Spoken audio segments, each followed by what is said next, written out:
Hello, everyone.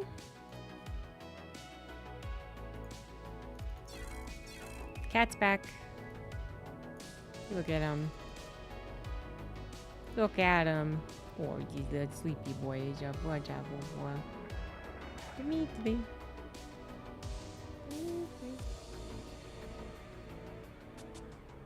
Some high definition cat fur. Twitch Prime sub received. Thank you for appeasing the overmind. So cute. Thank you, Badger Man, for the 9 months. So, I'm not big on casting games that I've already seen and already done. So, you know, I'm not going to cast any EWC games. But, I will cast the FEL. I'm actually not sure what it stands for. Fusion Esports League, apparently. That's what that stands for. Which, if you missed it, is not surprising, unfortunately. It was kind of difficult to track after the hubbub of EWC ending Friday. This tournament started and ended on a Sunday. So, a lot of people probably missed it, just not knowing that it was happening. Not realizing maybe that it was a one-day event or something along those lines. I have just completely messed up my layout. Son of a gun. This is why you don't randomly click around, obviously. Okay, that was on this side, and that was on that one, and then well, that oh shit, son of a gun. Oh my god.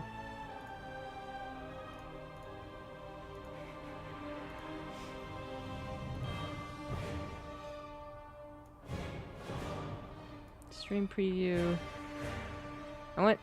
Primarily I just want the chat. Ah, I broke everything.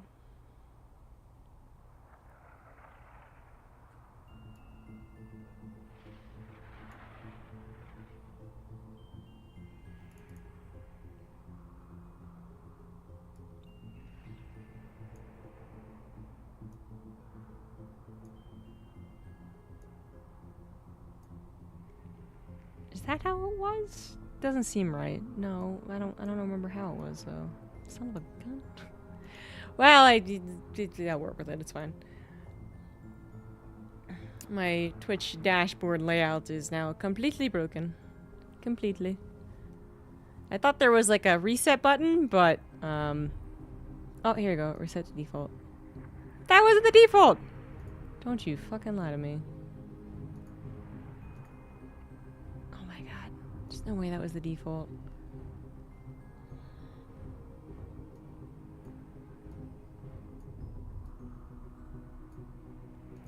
Collaboration? No, never had that.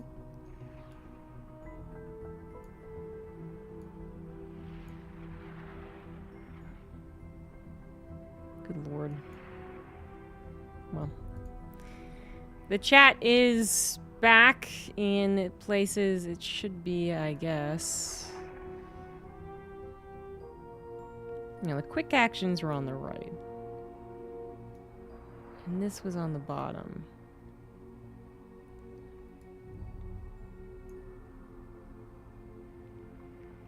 I guess I never really had that. And, well, I don't really need that, so... Okay. Yeah, reset the default was not correct. That was a lie.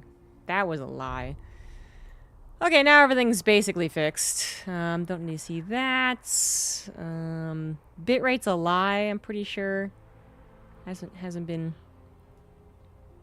correct in a long time. I don't know. Oh boy. What was I doing?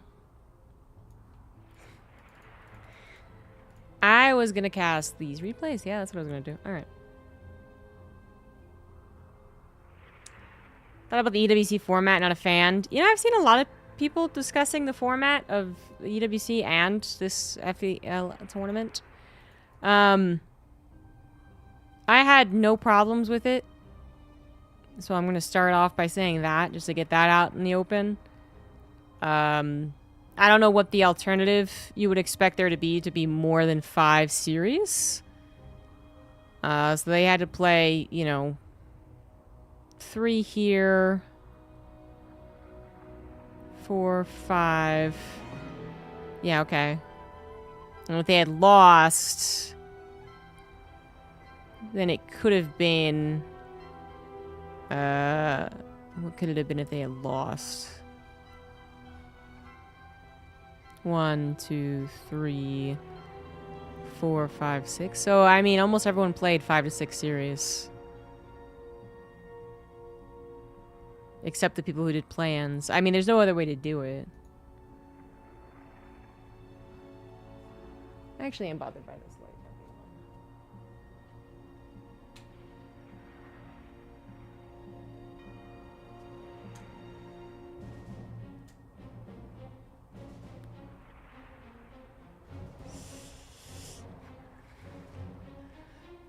Yeah, the most games would have been someone who came into the playoff, the play-ins, into losing their first match, into making it to the, you know, grand finals, obviously.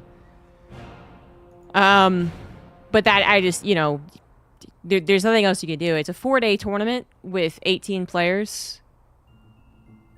I don't see how many other ways you can really mix of formatting so that there's more than that many series played.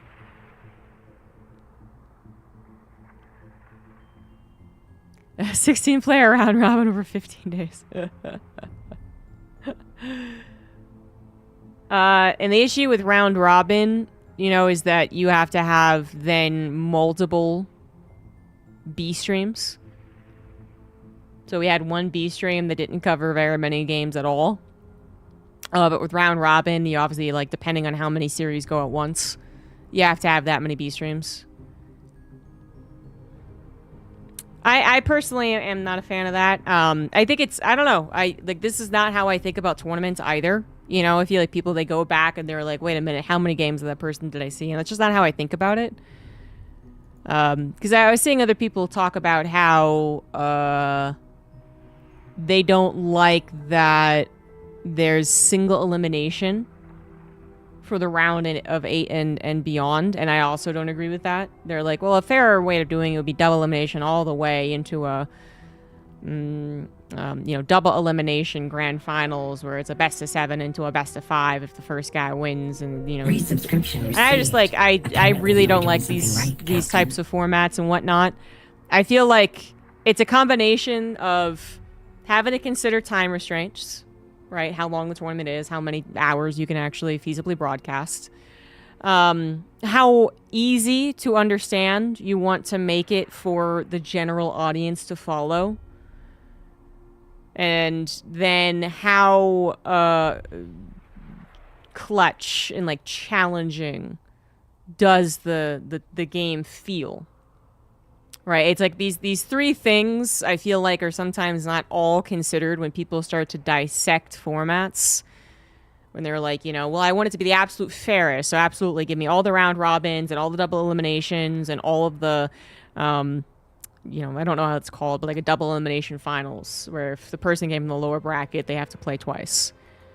And I feel like I really don't like that. I think it takes too much time. I think it makes it too convoluted. And I think it makes each individual match feel a lot less important, especially when you talk about StarCraft 2's time span as far as its actual video games. Bracket reset finals. Thank you, Barrett. Yeah. Because if people would be like, well, fighting games do the bracket reset finals all the time. And it's like, yeah, but you know, each round of a fighting game could be like 2 minutes. And I feel like that actually keeps the pace kind of going. We're in a StarCraft series, even like the online tournament that we do on the Mondays, even that kind of feels kind of like, yeah, we won the best of 5. All right, another best of 3. Like, okay, cool, I guess. All right, now it really matters. I don't know. I actually don't like it. So that's my feelings on it.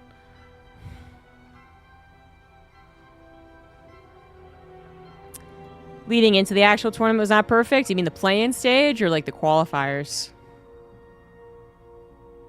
Bracket reset. Oh yeah, and Wargroove. Oh my god. Oh, yeah, that would take forever. Thank you very much for the 74-month reset, by the way, Barrett.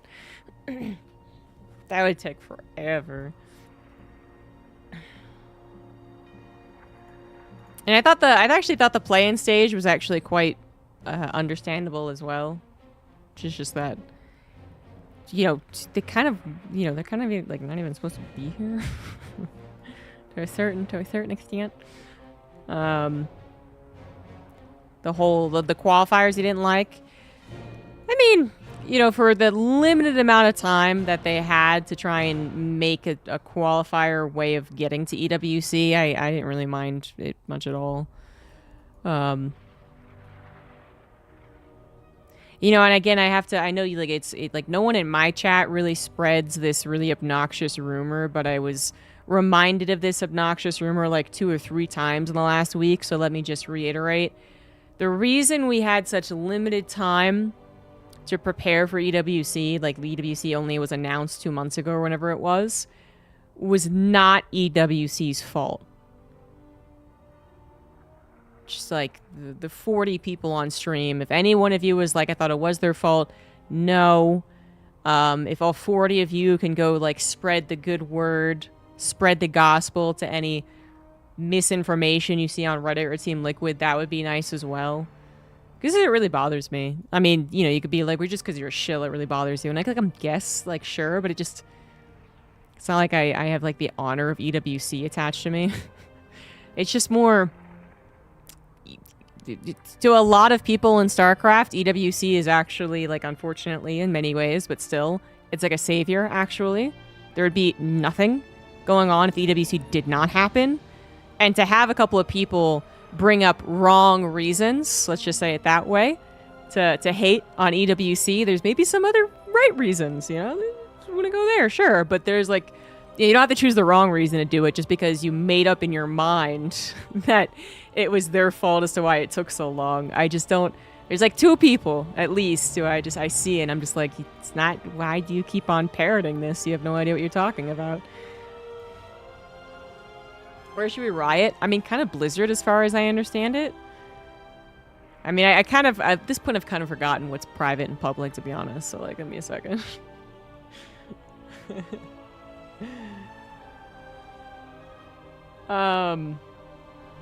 Chicken Man. Thank you for the 74 Apparently months. You are doing something right, Captain.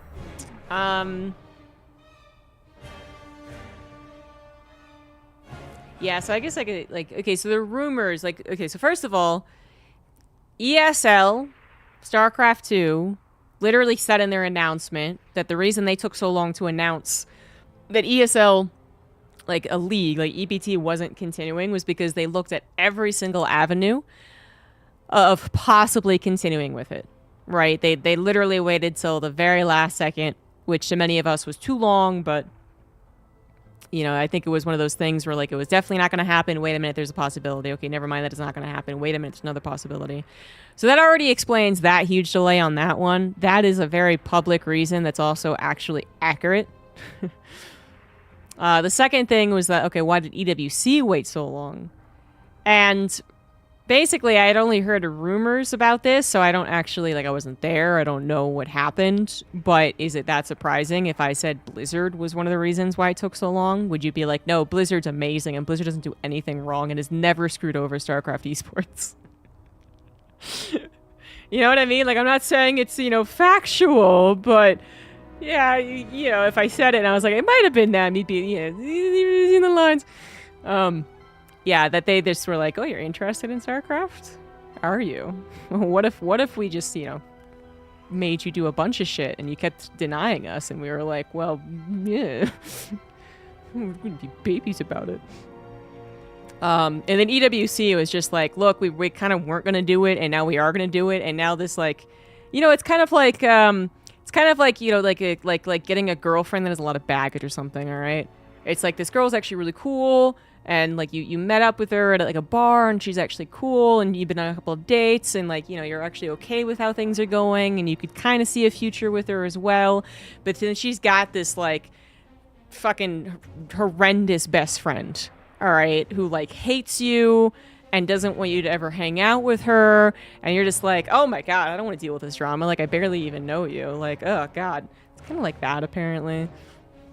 It's like, we kind of like Starcraft. Like, it seems to be alright. It's kind of a cheap thing to do. Oh god, what is this? Oh, geez. Oh, what are you doing? Oh, I don't want to deal with this. Get away. And that is actually, there's a history of that with Blizzard, so this is not a unique thing. Like, the same thing happened, like, kind of with Red Bull, where it was like, I guess we could continue doing StarCraft stuff, even if it's not, like, the biggest money maker, and our interests are kind of lying, oh my god, Blizzard, shut up, god, Jesus, Blizzard, go away, oh god, we do not want to deal with StarCraft anymore, ugh.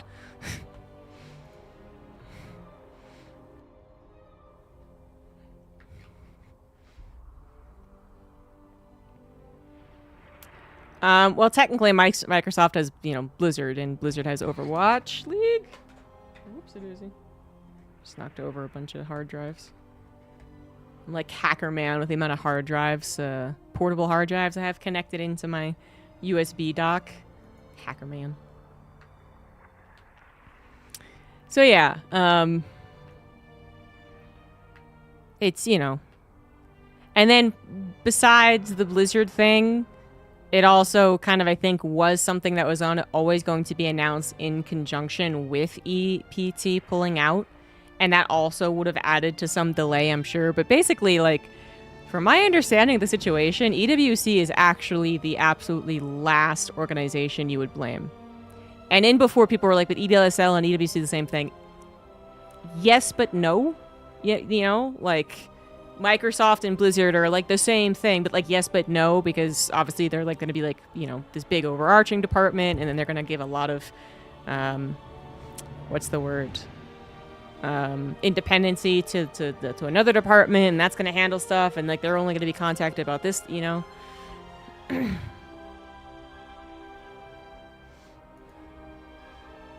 Yes, Chicken Man, yeah, 100%. They are simultaneously too involved and not involved enough, which is just a real dick move on their part. Just goddamn. Yeah, that really frustrates me. Anyway, so going into EWC, we had a lot of frowny faces, frowny emoticons about StarCraft 2 coming back for 2026. After EWC, we have a couple of smiley faces for the possibility of StarCraft 2 coming back in 2026, and that's all I can say about that. Because that's really all we know, actually. It's very vague. Microsoft is Blizzard's mother. Yeah. So yeah, just something that always, you know, it's always bothered me.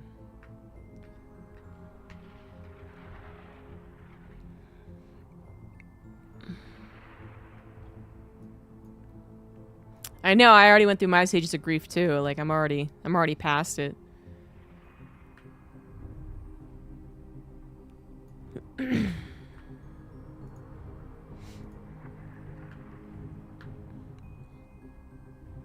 It's like a, I guess I kind of went into EWC thinking that maybe a lot of us would have like discussions, you know, about kind of moving on and where we are and how we're dealing with StarCraft and stuff like that.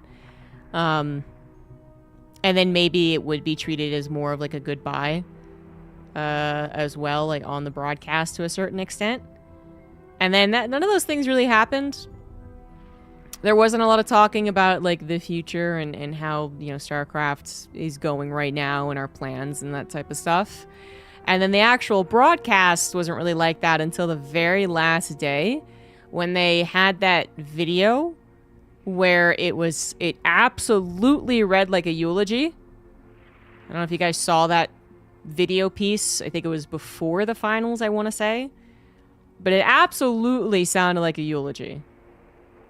When it wasn't apparently supposed to be, because apparently they were like, no, it's the 15th anniversary. That's why we did a bunch of, you know, what would you say if it was StarCraft was a, you know, a friend you've had for a long time? And it's like, yeah, all right, yeah, sure. But then they gave us absolutely zero time to kind of go over that.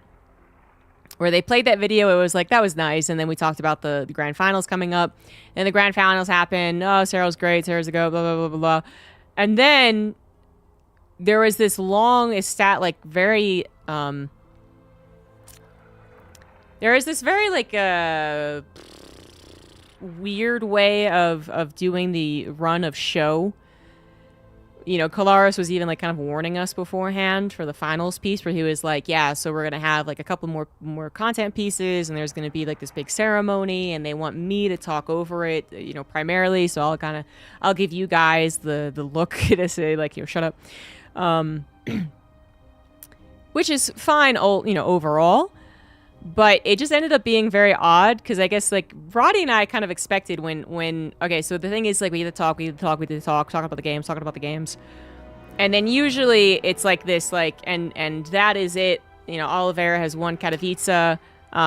We'll see you guys next year. Come back later for more Starcraft 2 or whatever. And Kalaris is the one that throws it to the end of the show. And that didn't really happen this time around, where it was like, Cyril's great. Okay, here's Cyril going for the trophy. Here's Cyril going to the podium thingy. Here's Cyril going up to the thing and putting his key in, and there's Cyril. And then that was the end of the show. That was the end. Like, there was no more talking. And I don't think any of us really expected that to happen. So, yeah, that was a bit odd.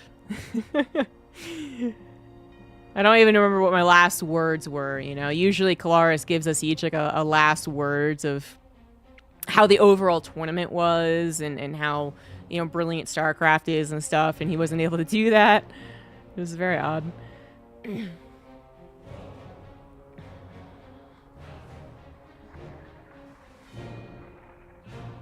Yeah, they definitely made that video look like it was a goodbye, but the video, I believe, played before the grand finals. It didn't play after, and then we talked about it a bit. It was... And again, like, their whole, like, no, it wasn't a eulogy. It's like, okay, you absolutely edited it like a eulogy. Don't lie to us. They feared Kalaris going even more rogue. That's what it was. He did, you know, admit publicly he was going rogue. I think the other EWC tournaments do in the same way. But I think it's always a bit peculiar for us in StarCraft, because so many other of the esports, they have so many other things going on. Many of the esports that go to EWC, this is not the culmination of all of their tournaments. This is not their global championships. This is not their biggest event. This is not their only event. And it just... To be simultaneously reminded, like, hey, StarCraft 2 is basically gone with this, like, eulogy video, and then also to be like, also we give you, like, zero time to even... Because obviously we wouldn't go on broadcast and be like, so that's it for StarCraft 2, guys. Let's all talk about it as if it is well and truly dead. Because we don't know what's going to happen in the future. But there is usually be a little bit of time to be like, hey, let's talk about the good times. Let's talk about some of the history and stuff. And no, none of that happened.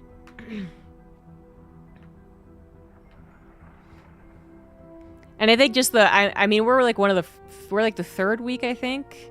And I wonder how many of the other esports have they'd have that type of ending. I'm not sure. Because that actually ended up just being so long. Because, you know, we didn't really... So basically, like, you know, they have this idea of a run of show. And it's like, here's how long you have to talk. Here's how long you have to talk. And there's like a general estimation. We had no idea. Because... Like, initially, we were kind of told, like, hey, we're going to talk about the games. Then it's going to go into Cyril going to the podium and putting the thing up. But I remember thinking, wow, we have to talk more. Wow, we have to talk more. Wow, we have to talk more. And obviously, we have to talk all about Cyril and the Global Championships winning, right? We're not going to, again, derail and go anywhere else because we're trying to kind of bridge the gap between him winning on stage to him winning on the podium thingy, whatever you want to call it. There's like an official, they have like I think it's called the totem, actually. I think it is. But that gap was so long, I don't think either one of us was really expecting it. So you had like me and Roddy kind of filling more than usual, and Kalaris like trying to talk to the production, get like an idea of what's going on. And then finally, Cyril shows up in a golf cart on the camera. And I'm like, God, we've been talking for so long. Oh, we have to wait for the golf cart to also go. Okay, let's talk more, let's talk more, let's talk more. And then as the golf cart rolled up to the totem is when Kalaris kind of gave us like the look, right? And then he was going to go into a monologue, which is also very different from a lot of other broadcasts that we have done. And he does his monologue, but the monologue also it has to be very long. Because we have to literally wait for him to get out of the golf cart, go up to the elevator, wait for the elevator to rise, and then wait for him to reach it, and then you're like, ah, okay, did it.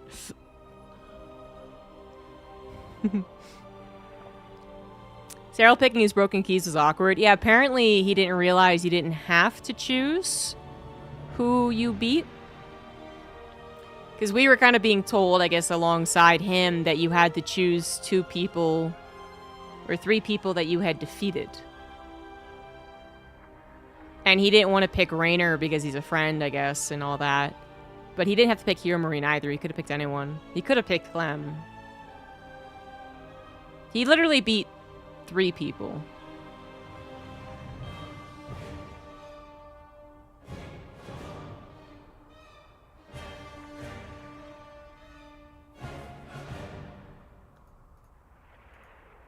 It was Hero Marine, Raynor, Cure, 4 people, and Classic. There we go. It's 4 people.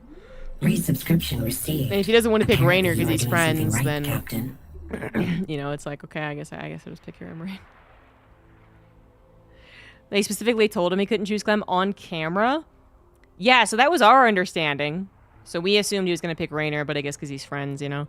But then in the car after, Seltzer was saying how that was actually a miscommunication, that he could have picked Clem. No. Purtle Billy, thank you for the 73 months. Appreciate it.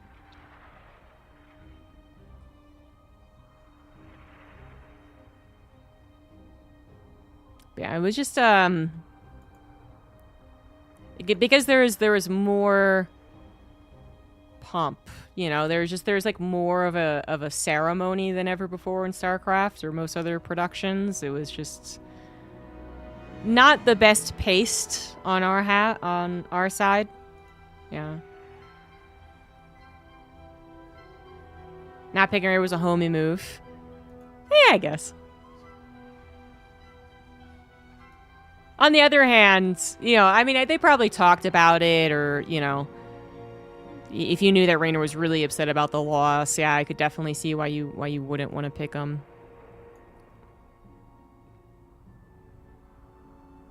But in some other ways, it's like, you know, it is like, you know, I'm really proud that I was able to defeat this guy because he was my toughest opponent.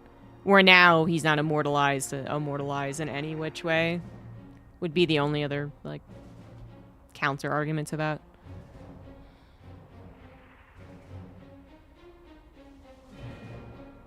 Didn't realize you're... Oh, no.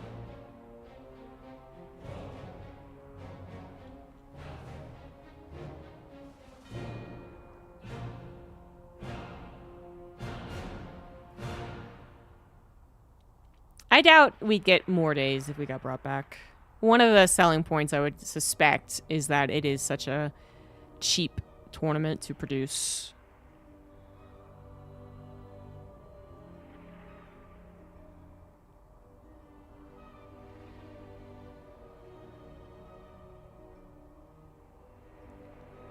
Hello. Chicken Man's Emperor will have 100 days of StarCraft. Nice.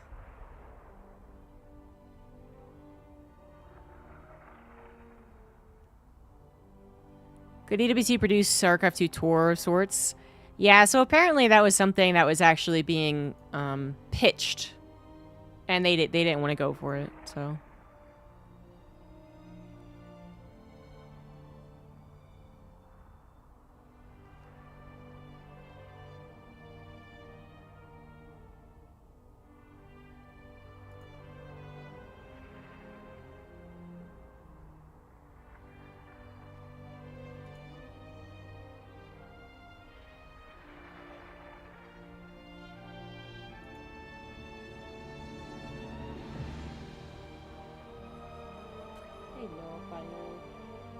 Apollo's in my lap, being very patient and chill. And now he's like, why am I being picked up? This is ridiculous. Unfortunately, my cats had,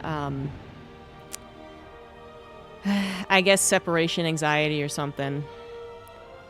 Because when I came back home, I had a lot of cleaning to do. And that was very, very frustrating.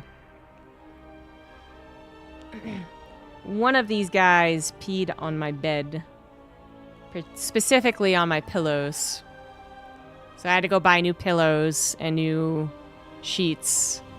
And one of them also tore down my shower curtain. So I had to buy a new shower curtain rod because they broke it. So, yeah. Thing is, we're having troubles in general. Like, someone is peeing, and we don't really know who. So I had to order a camera so that we can catch the culprit. Forces detected. Arming So we can raid figure out, you defenses. know. I'd like to take him to the vet because it could be a medical thing. And then if it's not a medical thing, then it's a behavioral thing. Then, you know, just like, you know, whoever cat's doing it, keep them away from the places they're doing it. Yeah, it's very frustrating. Mike Savage TV, thank you for the raid. Cat cam 24/7, exactly. You guys are gonna have the cat cam like somewhere up there on the ceiling that points down to the play area, because that's one of the places that they're doing it. And you're gonna see like one cat every 12 hours.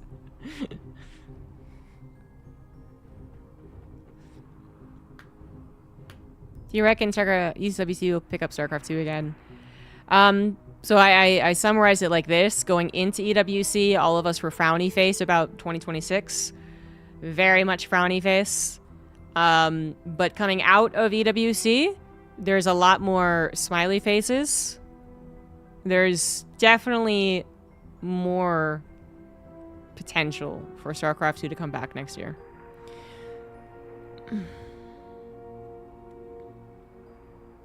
If I don't tear the shower curtain down, oh, she know I miss her. I know, right? If I don't pee on her bed. Yeah! Are you casting EWC? That's what I just come back from. So yeah, I did cast it. It was behavioral. Yeah. Yeah, I mean, next time I leave, I'm just going to have to actually close the door. And then I'm going to have to, like, you know, barricade the door as well, because this little shithead can open doors. This one that's sitting in the cat bed. And I'm going to have to just literally put, like, a physical barrier, because my cats will absolutely claw the shit out of the carpet if they can't get into a room.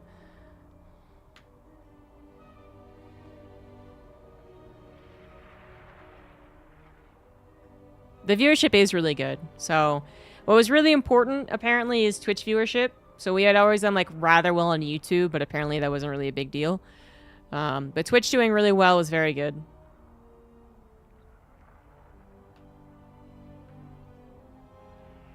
More of a Rainer throw or Serral Widgery? It was, unfortunately, more of a Rainer throw. I think most, if not everyone, would agree with that, including Rainer himself. Yeah.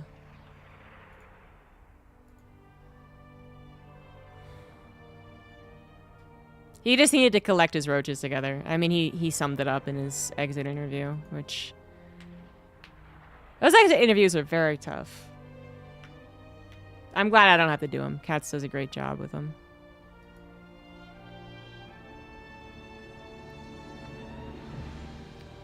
Yeah, I don't know what the peak was, but I was talking to someone who actually knows, is like really involved in decision making when it comes to EWC, and they were definitely like, yeah, you know, we're not doing it next year. And I was like, I don't know, like, you know, it's like literally like breaking news, and apparently there's some legitimate discussion about the possibility because our viewership was so good.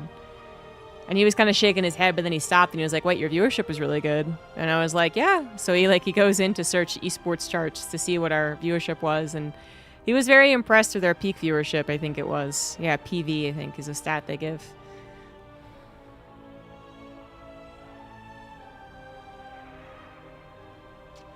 I mean, it's kind of the point. Like, you know, the exit interviews, let's be real. Let's be completely honest. They want the players to break down. Like, they want that drama.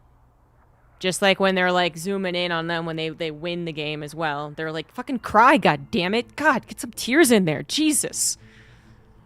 And it's just more likely if they lost a tournament.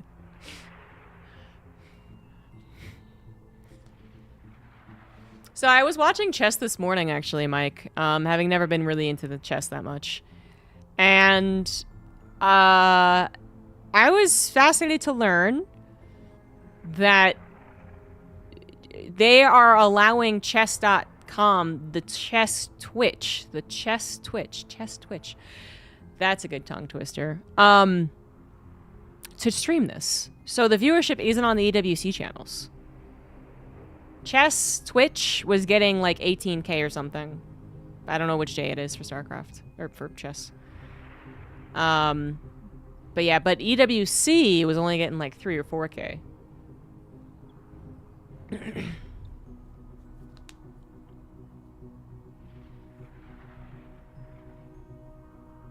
they want that? They want emotion. They want emotion no matter which way it comes from. Like that, you know. It makes us more emotional, and it makes us more interested in it, and it's really what makes people interested in these things is all the human drama that's going around, you know. And I mean, some people will say that it's callous, but others, I think, have a correct argument, in my opinion, which is just that it is necessary. The more that any esport, but let's be real, particularly Starcraft, can get away from this, like, robot narrative that we have, it's probably better. Post up next to the players, start cutting onions.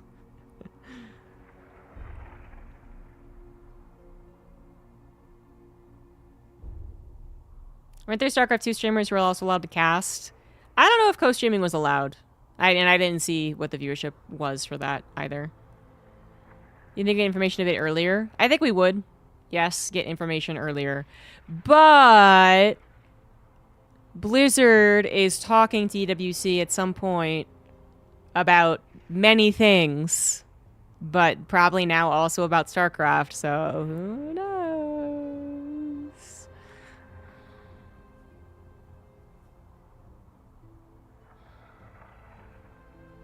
How chess is an esport? I'm not the one that... I'm not involved in that.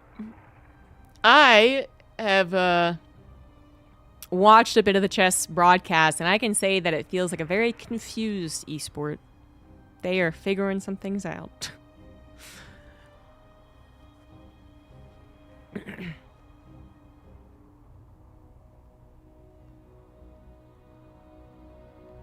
It was 47K with 2/3 of it being Twitch. Yeah, which apparently is actually very good.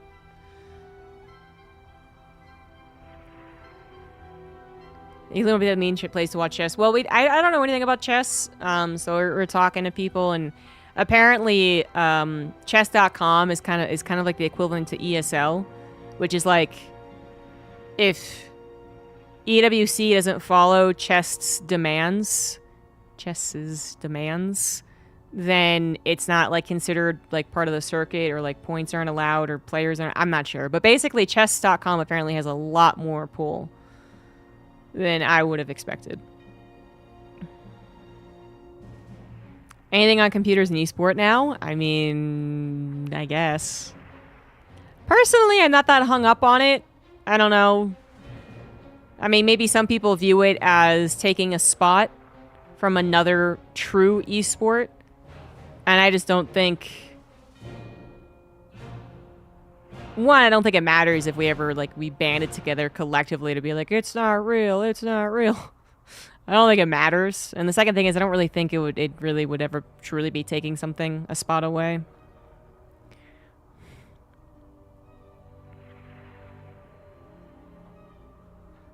Chess.com is owned by Magnus Carlsen. Ew. I understand the weight it carries now and why. So yeah, they obviously wanted him to play at EWC. Ew. I see.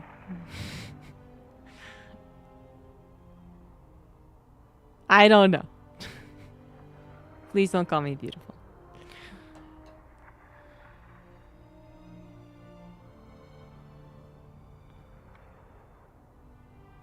I don't think chess's prestige as a competition mattered at all to this discussion.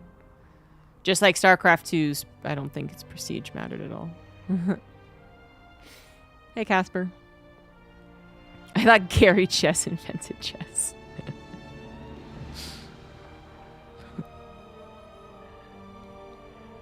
I don't know. But, like, I mean, anyways, I was watching it, and I thought, all I could think of was, like, this is a very confused esport. Like, just, like, the entire broadcast. I haven't watched any other chess broadcast, to be fair. But the broadcast that is being presented to me feels very, conflicted. Like, at odds from what, like, it doesn't really feel cohesive as far as kind of the general style and... yeah, I guess style is the best word I can think of. I mean, when you really start to hyperanalyze productions, you can kind of see the tone that they're trying to set and the audience that they're trying to reach as well. I mean, sometimes it's painfully obvious they're trying to go really young, so they hire nothing but like real, like Zoomer speak celebrities, and it gets really cringy, you know. But that's not the only way it can show a kind of particular style. But yeah, chess is kind of fun because I think that it has maybe gotten already rid of its image as just being like not like no one cares about it, right? Except for like nerds and their chess club and shit. Like I feel like that's already been gone for a while at this point. And like chess has had this nice resurgence and a lot of young people play it now, and that's cool. That's awesome. But it still feels like there's the older heads, or like the really like, let's just say nerdy just to cover it. It's just an easy word to use. Talking heads that they have, and then there's like a little bit of this like, well, it's esports, so it's got to appeal. Like we got to get some guys from esports to get in there, and we got to make it esports, and it's like Tyler One, who I have no strong opinions on. I don't know how he is as a person, so on and so forth. But it's just so weird seeing him be the stage host and interviewer with like his like arm sleeves ripped off so he can show off his guns. It's like, okay, I guess. Or even Dash, honestly, who I think is a wonderful host, and he's desk hosting. I think really brings a different style compared to the guests that they have on.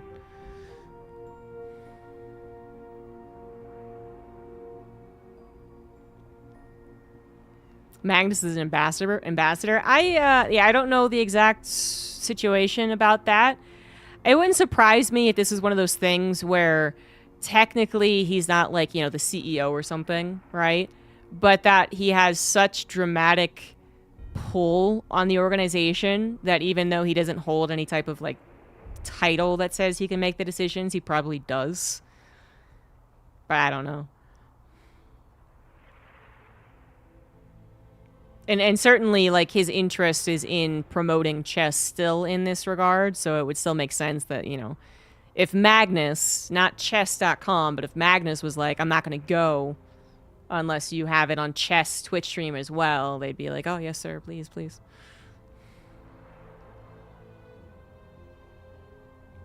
It'd look cooler if they just played old-fashioned real board in pieces. I guess that would make the some of like the things they're doing a little more difficult to achieve, I guess, which not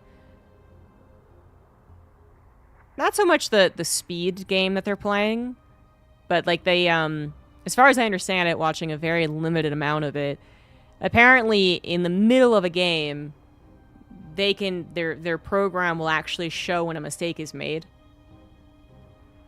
So it'll show an X. And then they can bring up a second board, the analyst board, and it can replay all of the moves and show exactly when that mistake was made, and then also what the moves would have been after if the mistake wasn't made. And I think that'd be a lot more difficult to achieve if you had to bring in like a secondary board. And it's obviously trying to promote chess.com, so that's another huge reason. But I agree, it does look kind of weird. I mean, it's such a funny place to be, this, like, new age... We're, like, the boomers of a new age thing, you know what I mean? Where we're so tightly, like, for us, StarCraft 2 and people, like, being, like... heart rates at 160 beats per minute, and we're, like, typing as fast as we can on the keyboard, and we're moving our mouse every which way, can actually kind of look cool. But then we sit and judge people who are on their phones doing the same thing as like, well, that doesn't look cool. Or the same, the person who's only using the mouse to occasionally click a chess, board, and we're just like, that doesn't look cool. And it's like, there's a lot of people who would say that the first thing didn't look cool either.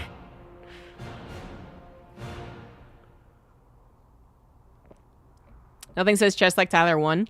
And he's popular and he brings in views, blah, blah, blah. But it just, him being there, it doesn't really seem to fit stylistically.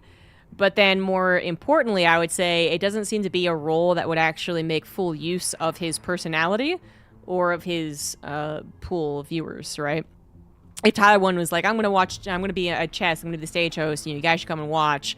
They'll get a couple of people, but then, most of the time you'll get people that are like, where is he? I don't see him. Okay, never mind. I'm not going to watch this because he only appears how often?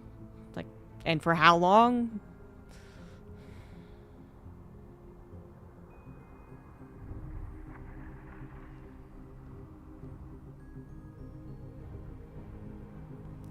Yeah, stage hosting an interview doesn't require, not to discredit their job, but it doesn't require the highest knowledge.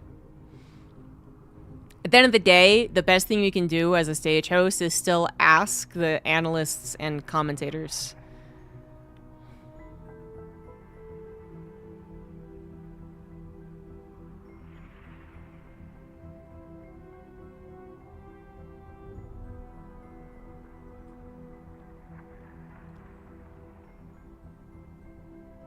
They throw millions at football celebrities, like, oh yeah. Like Ronaldo's picture was up everywhere for EWC.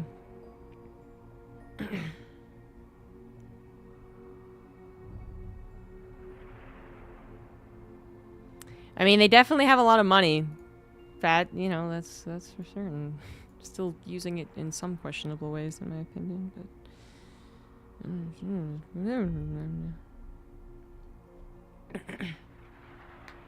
Yeah, if I was like, where can I use this guy's personality and what can I put him on so that people make sure to tune in consistently? I'd say as a caster or analyst, but, that is a lot to ask for in a game as established as chess. So then I think the next step would be desk host, not stage host. But at the end of the day, I think that it's just a very different, like, I can imagine him doing it for League of Legends, which obviously he started off with. And I feel like League of Legends has a lot more room in some of its downtime pieces to make use of him. If he wanted to commentate, it doesn't matter if he wasn't super high level because he would still, like, make it funny and people wouldn't mind that. But again, chess is coming in with a very different crowd. Yeah. So what you have is Tyler 1 not really being able to do all the things that people like him for anyway. He actually does go up on the stage and he's actually very professional and I think he's doing a lot of nice work with like Sandstorm as well, making sure that they have the back and forth and not just like overtaking it and being a douchebag or anything. So it's a very interesting use of the celebrity get. Is all I'm saying. That aside, I did enjoy the commentators. Apparently Jorisar was one of the commentators, so good for him. Was Raynor, in your opinion, the second best player after Cyril? No. Yeah, no. I think Clem would be, in my mind, the second best player. And, yeah. Because Raynor, we put in the top 6 for favorites, but actually I was, one of the ones who was like, I don't know, I don't consider him a favorite to win. I do absolutely see a timeline where he defeats Cyril and does win, though. But I wouldn't put him as heavily favored over Cure and Classic as Cyril. Quickshot works all the games. Yeah, his role is just like general content creator. He likes StarCraft 2 though, so he basically was trying to look for more work. So he was like asking around all the esports that were happening to see if he could do anything. Really nice guy. He cold DM'd me out of the blue. I very rarely talk to him, complimenting my commentary, so that was nice.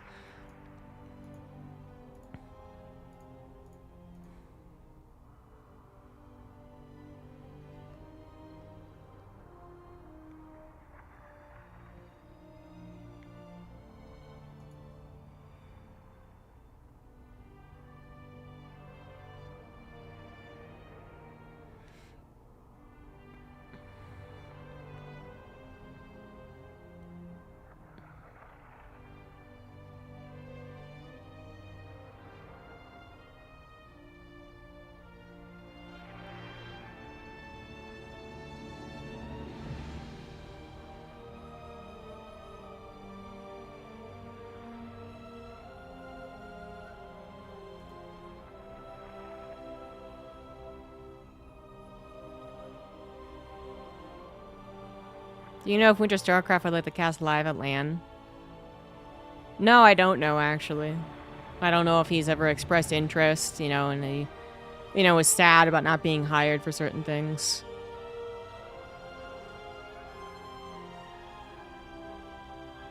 Am I happy with the results in this year's championship? I think it always feels better when you have all 3 races represented in the top 4.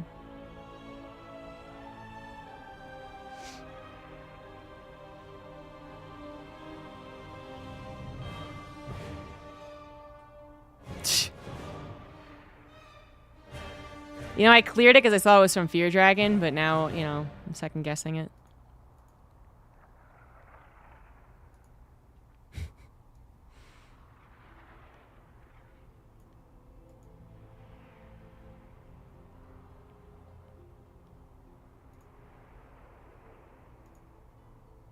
Overall, I would actually be completely honest and say I don't really enjoy the balance or the meta.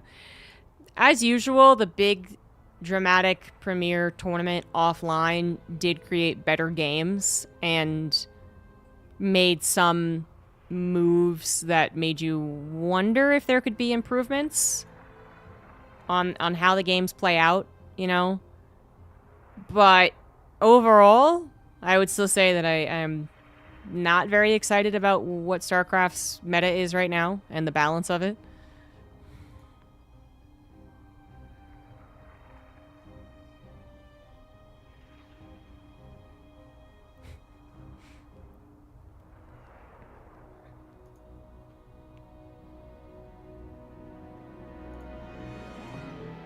It's a happy meme.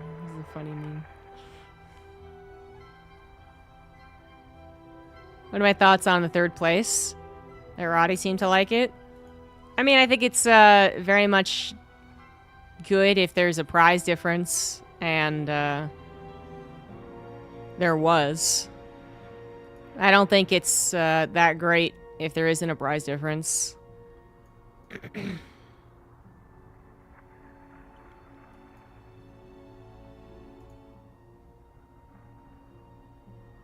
I'm glad we got to see the 3rd place match because Kira actually looked like a freaking genius. But overall, it was kind of lackluster. I honestly find it very difficult to get hyped about the club championship points because this time we were so early. There are another, like, 6 weeks before it's decided, so... What don't I like at the moment about the balance? I don't like how PvT runs. I don't like how PvZ looks in the late game, except if Serral isn't there. I don't like it.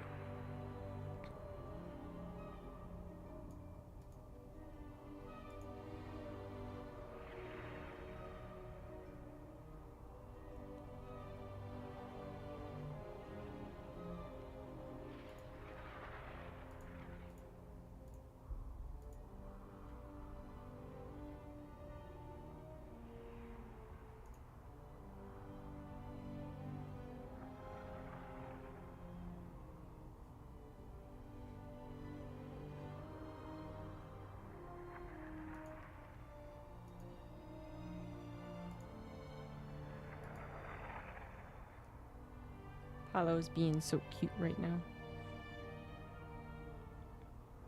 Oh, the breath, though. Jesus, cat. Got some stinky breath.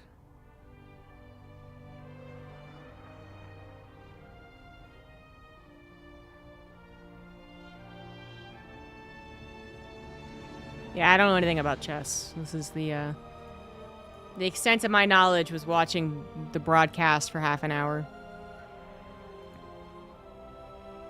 And then playing one novice game against the chess.com coach. He was very supportive. I really liked him.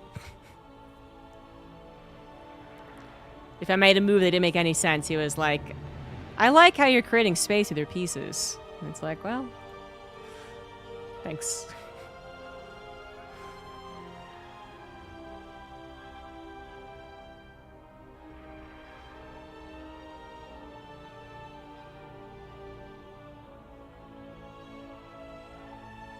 You're so cute. You're so cute. I miss my kitties. Well, with most of the questions answered, now might be time to open up EL replay.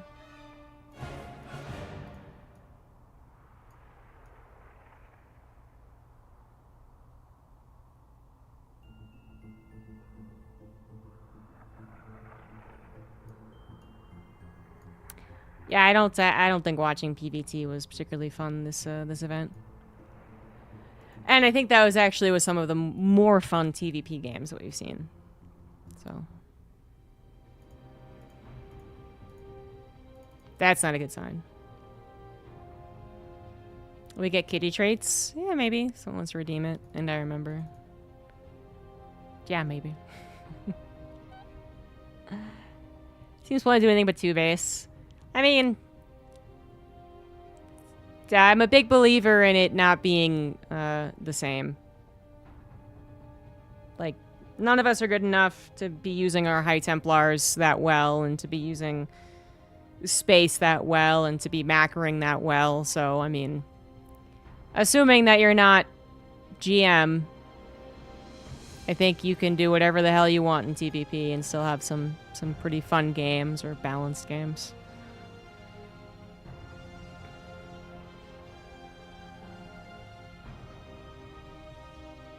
I downloaded the app. It's like, how hard can it be? I mean, I've played chess a bit. Like, I know the rules. My uncle taught me, and then I was in chess club, but only to hang out, really, at the end of the day. So I know the rules, but I never really understood it. You know, and like, pop culture and media doesn't really make any, doesn't really help. You know, you watch The Queen's Gambit, and it's all about how she's thinking 50 moves ahead, and you're like, oh, okay, that's what chess is. When it's really not, apparently. I mean, even just listening to the commentary for half an hour kind of opened my eyes into how chess is actually played and how it's actually figured out. So that was pretty cool. Oh, thank you, Casper. I don't know if I have a least favorite match from EWC. Very rarely do we remember a least favorite match. The best match EWC was definitely Cyril versus Raynor. If I can't see the board on the ceiling, I can't play. Exactly. We'll do cat treats at the end of stream. So yeah. I'm going to set a timer. So I can remember to take my clothes out of the laundry. Boop, boop. Maybe 4 p.m. Okay.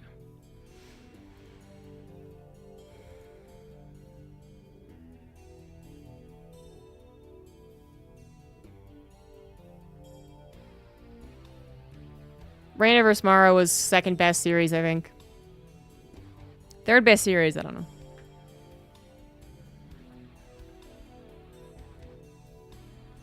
Five 37 minutes apart. Was there a Raynor interview? Yeah, it was his exit interview after that. How restrictive was the dress code? It wasn't. We obviously were not supposed to wear shorts. Most broadcasts wouldn't allow you to wear shorts. Obviously not a ton of cleavage. Never really a concern. And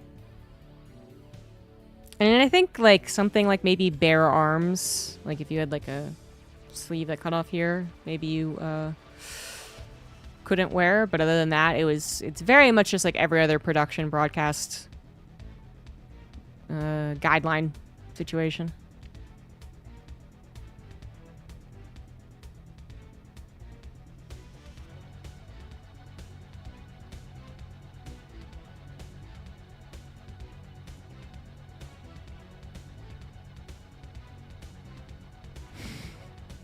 Heavy logo shins.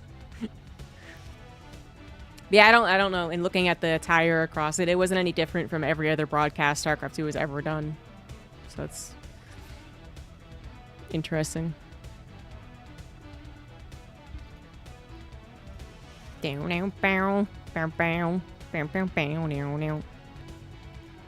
know what truly makes Protoss the underpowered race? Soundtrack. No one has the Protoss soundtrack on their phone, on their Spotify. Cleavage is a Saudi thing? No. I wouldn't say that. Like, I don't know how many times you've ever gotten a guideline for clothes. It's very limited. And anytime they've tried to have a guideline for clothes, everyone ignores it anyway. You know, like technically they sent us like a 30 slide thing on guideline for like dress codes and whatnot, but it wasn't because it was in Saudi. It was because they want to teach us how to be like models or some shit, where they're like, here's like a seasonal guide to clothing, and here's a body shape guide to clothing, and here's here's examples of what we think might look good on the broadcast, and it's like models and like poses with like, you know, chic stuff, and everyone's just like, okay, whatever. But cleavage is basically like a universal thing, which is that you really shouldn't be showing pretty much any cleavage on broadcast, anywhere, on anything. And if you start to show too much cleavage, maybe someone brings it up to you so you don't next time. But then there's like maybe a minor discussion about whether or not it really should be allowed because woman rights or something, and whether it actually is in poor taste. And I mean, I can only think of honestly one time I saw someone on broadcast and I was just like, that's too much. And she did not appear on any broadcasts further, but she also did a bad job. So she was constantly being corrected. It was actually a very embarrassing 3 minutes for her. Any juicy stuff from, like, hanging out after? Nah. No drama. You have the Protoss soundtrack on your phone? That's shocking to me. I mean, it's not a bad soundtrack, but it's definitely not one that I would ever be like, this is so cool. This is what I'm going to listen to right now. I'm in the mood to listen to the Protoss soundtrack. What was the attendance like? Oh, very limited, as usual. You know, not a lot of people visiting Saudi. It's like a guy hosting in a polo shirt? What's bad about a polo shirt? What do you mean? Hey, how did that look bad?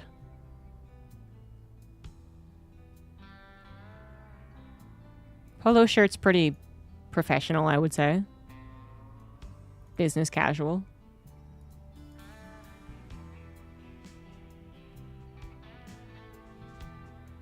Just for science, who and when? No, I wouldn't do that.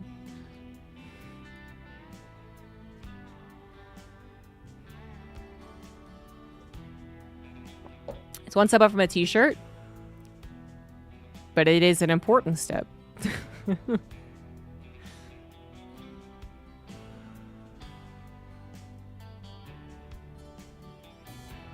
I think you're in the minority on this one. I think generally people would agree that polo is business casual, and business casual is the ultimate umbrella term used for like all esports productions.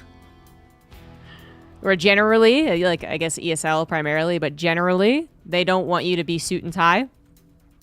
But they don't want you to look, you know, like a bum. Do they force the makeup on players? No, they can request it or not.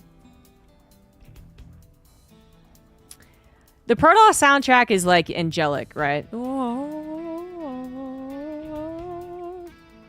And the Zurich soundtrack is kind of like Command and Conquer-ish, you know, where it's like heavy bass and it's a little creepy too.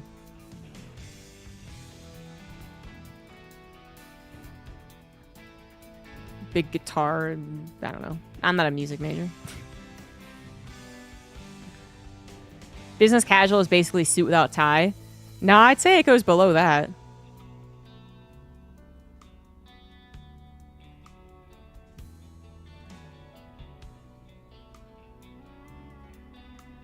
Brits kind of ruined polos. Chavs ruined polos. I mean, how we could even play it, right? It should be the Starcraft 2 soundtrack.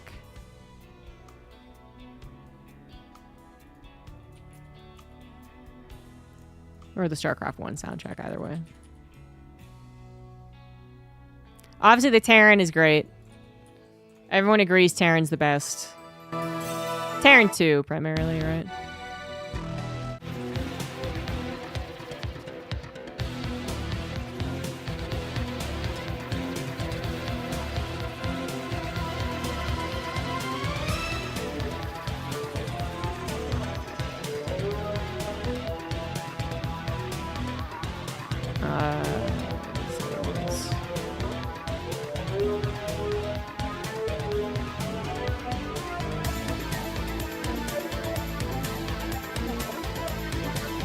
Okay, and here's Zerg. It's kind of haunting.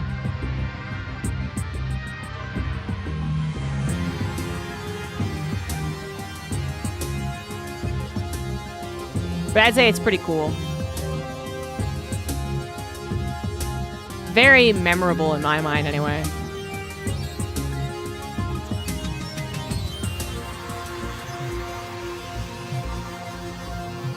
But here's Protoss.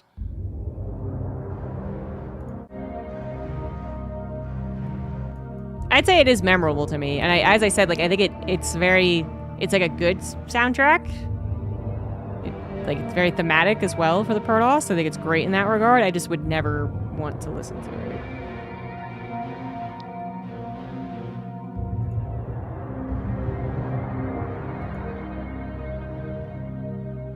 Your phantom probes mining.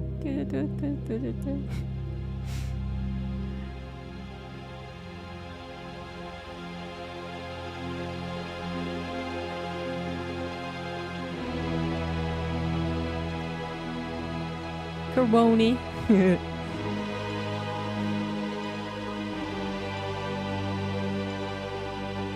And then, surprisingly, these don't go by Protoss 1 or 2, so I don't know what Starcraft 2 one is.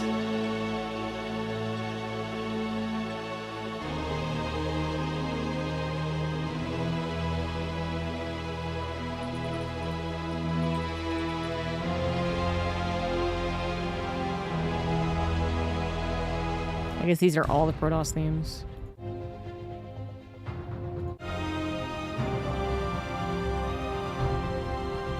But I don't know which ones are like the ones that play repeatedly behind your 1v1s. I think this is one of them.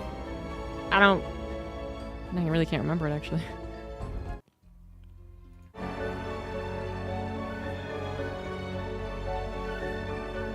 Yeah, that was the menu one. What plays when you're playing Protoss? Here we go, this one does. For sure. This one I remember.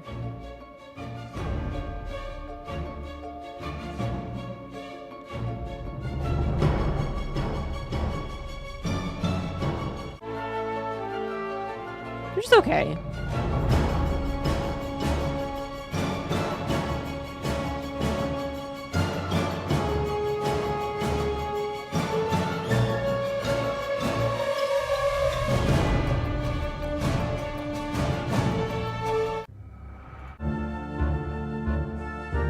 But it's not as cool.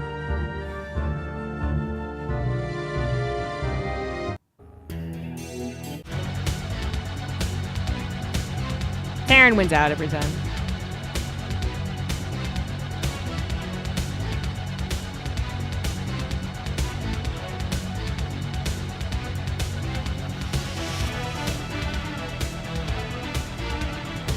Evil toy factory.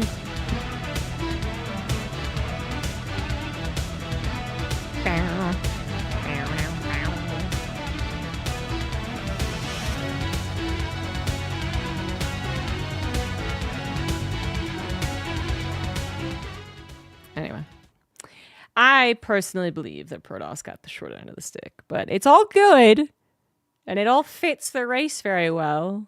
It just, sorry.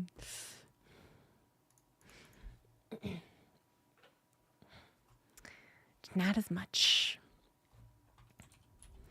I didn't visit anywhere outside of the venue this time around in Riyadh. Last year I went to the Edge of the World, which is actually pretty cool. BRB.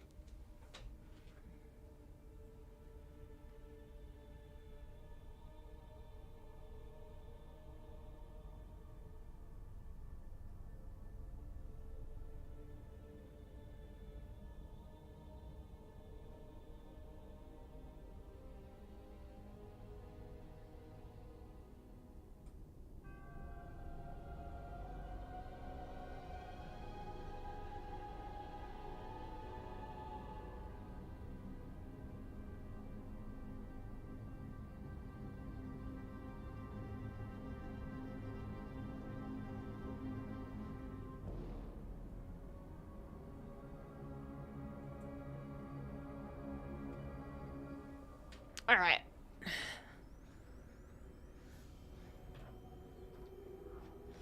I think now I'll start up the game. Let's get into it. Let's get into Clem versus Raynor. Best of...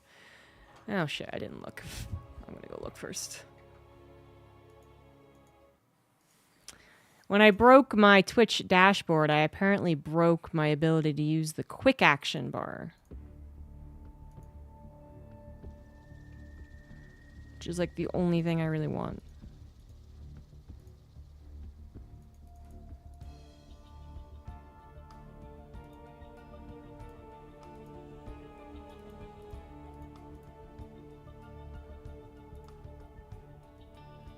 It was weak just like the race? Yes.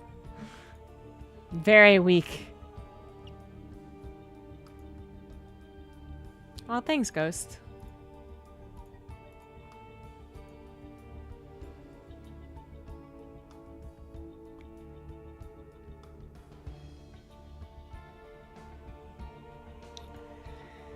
Well, son of a gun. That match I remember casting and afterward thinking, damn, I did a good job. Yes. Not often. But sure, yeah. Raynor versus Oliveira was one of them. Although, honestly, I did go back and watch it, and I thought that I talked too long. But, what are you gonna do? Nothing's ever perfect. And I thought I did quite a good job on the semifinal and third place match for this EWC.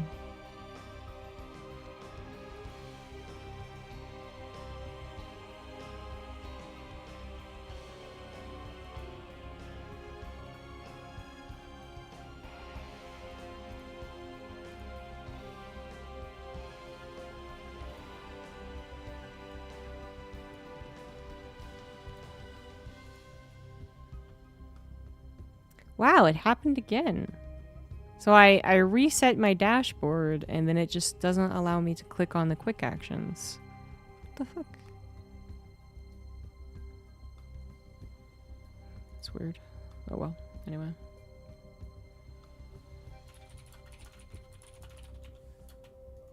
I want to see it as a best of 7.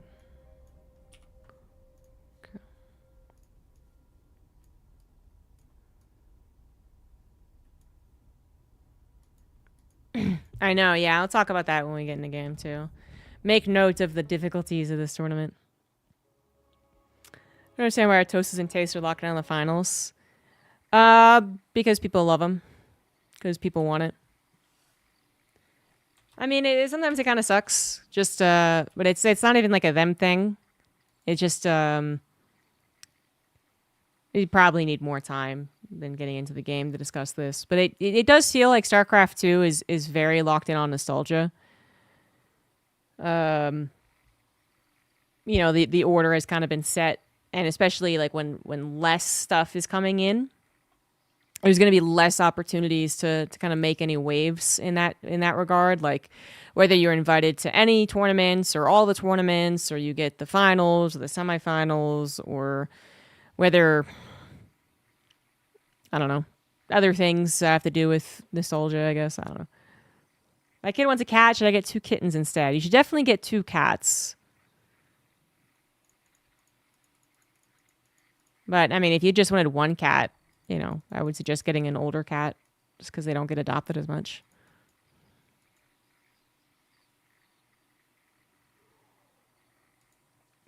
But yeah, I mean, people who are, you know, frustrated by Tastos casting the finals are in the minority, I would say. Or they're certainly not as vocal about it, either one. I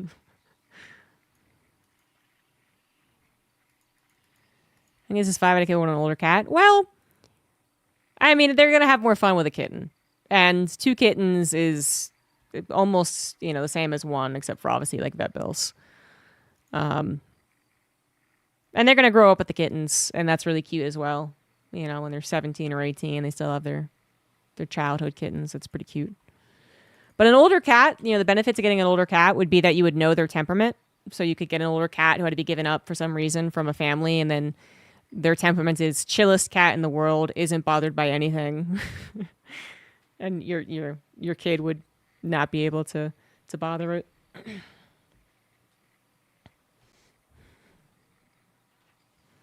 Yeah, top 4, I think all of us were already a little like, oh, sorry, classic. It's good seeing you.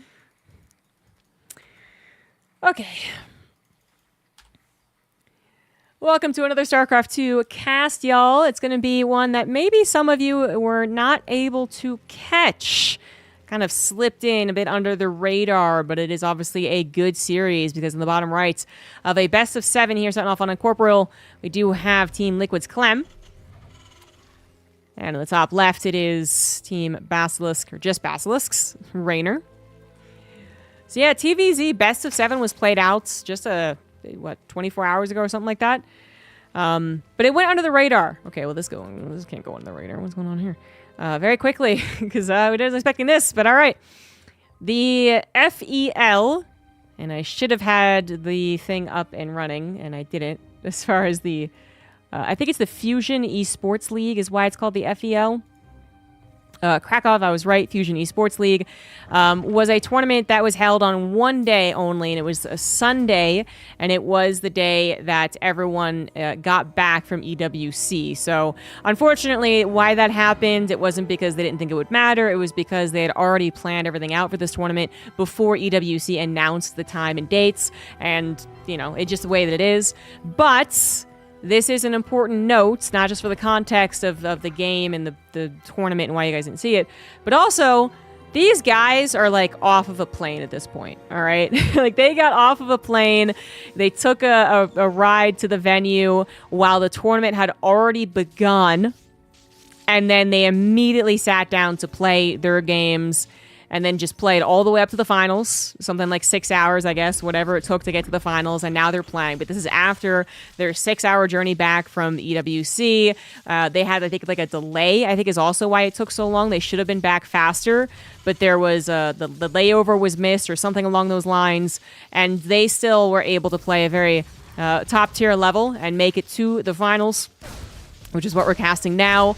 And yes, this is a very interesting start. Haven't seen one of these in a long time. So yes, the hatchery is finished. You saw the SCVs pulled down as soon as Clem figured this out, which was actually very quickly. Trying to pull the SCVs and getting the Reaper down there is one thing. If you figured it out even quicker, building a bunker is usually not a bad idea either.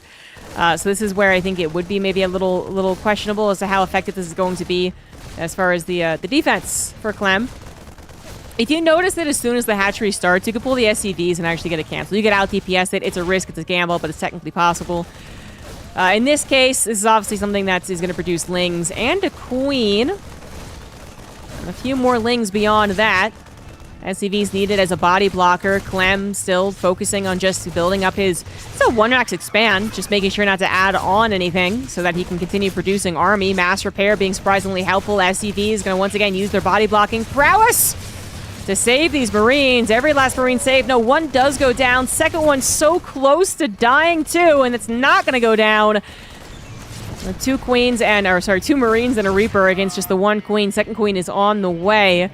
His hatchery is seconds away from death, but so far, Raynor barely able to save it. Does have a natural hatchery back at home. Lings were allowed up into the main base. Big mistake right there. Marines do go down. Reaper should never fall to slow Lings. And the speed is not going to complete in time, so that's some good news for Clem. But it is now a situation where this hatchery is spreading creep. It's got a second Queen for even more creep spread. That is primarily the issue, honestly. Just how long it's going to take to kill this hatchery, clean up all the creep tumors, and then continue on with your life. Forces detected. Arming raid defenses. Thank you very much, Wardy, for the big raid. Oh, Marine popped out on the wrong side. Guarantee that was a mistake. Oh, I can't actually believe that it worked. That probably shouldn't have. The Queen probably should have body blocked the supply depot raising again, but maybe a slight opportunity missed due to the troubles I was talking about, how tired these guys must be. So Speedlings, if they're not allowed into the main base, we're A-okay on one base for Clem. He's alright. If they are allowed in the main base, oh god! Queen does go down. Supply depot was raised, and Clem is holding this so far pretty well. He did get the command center up and has been building SCV, so he is completely oversaturated. There we go, finally Lings actually entering in. Nice little choke, though. The Cyclone is still going to go down, so at the end of the day... Actually, that was probably well enough time. So the Cyclone that's about to pop out will do so in time to, again, clear up the hatchery and start working on the creep. So it's maybe not the worst thing. It could have been worse. That's the best way to put it. It could have been better, could have been worse. At least he still has the Cyclone out. But it is frustrating because... I mean, at this point... you know what? It's actually very interesting. So Clem didn't go up to a starport, which would have been a lot of people's default reaction to this. I'll get a Banshee. The Banshee won't be attacked by anything but Queens, and he's not going to have the Queens, you know, in a high number. And they shouldn't get anywhere close to a Banshee because, you know, he can't get into the main base. But that's one thing that's interesting. The other thing is that we didn't go into more Hellion production. As you can see, Ling's really causing a lot of problems right now as Raynor kills every last Marine, going after the two Cyclones now. SCV's once again pulled. Looks like they won't be able to get a surround on the Cyclone that needed it. And another one will go down. So he built 3 Cyclones. Interesting. I wonder how much Clem was expecting this to eventually come out to be roaches. One Cyclone does kind of make sense. You help clear out the hatchery, you clear out the Queens. Overlord even, actually, can help clear out. Tank also, like that protection you would usually want. A tank does make a lot of sense. It's just that I do wonder if maybe swapping over to Hellions faster would have made the this a little bit quicker to clean up. I don't know. We do not have games like this very often anymore. And it seems like Clem has done a good enough job always trading out with these Lings. The tank fire. Really hurting right now. SCVs once again happen to be pulled, and just a handful of Marines on the reinforcements. Looks like it'll just be enough. If you could imagine in some situation where he could have gotten up to 4 Hellions, how much more those Lings would not have made an impact. At the end of the day, resource trade still favors Clem, even though he's lost a lot more gas units. But Raynor still not done. More and more Lings arriving. If you're not going to make any Hellions, I guess, I'm going to keep on catching you with a low Marine count, but that Marine count not going to be low for very long. Instead of going straight up to that starport, which would have provided maybe a Banshee that maybe would have made you feel very safe, or a Raven, which would have helped to clear out this creep spread, Clem added on barracks, trying to get to the heavy Marine count, the critical mass of Marines that would clear out Lings, and then also threaten the counterattack once the medevacs are out. It was, I think, a long-term plan that could have backfired, but fortunately it did not. Raynor never getting that one decisive surround that then led to the catastrophic collapse of Clem's 2-base setup. So at the end of the day, I guess it did work out, but this creep spread is so annoying, man. This is just... ugh.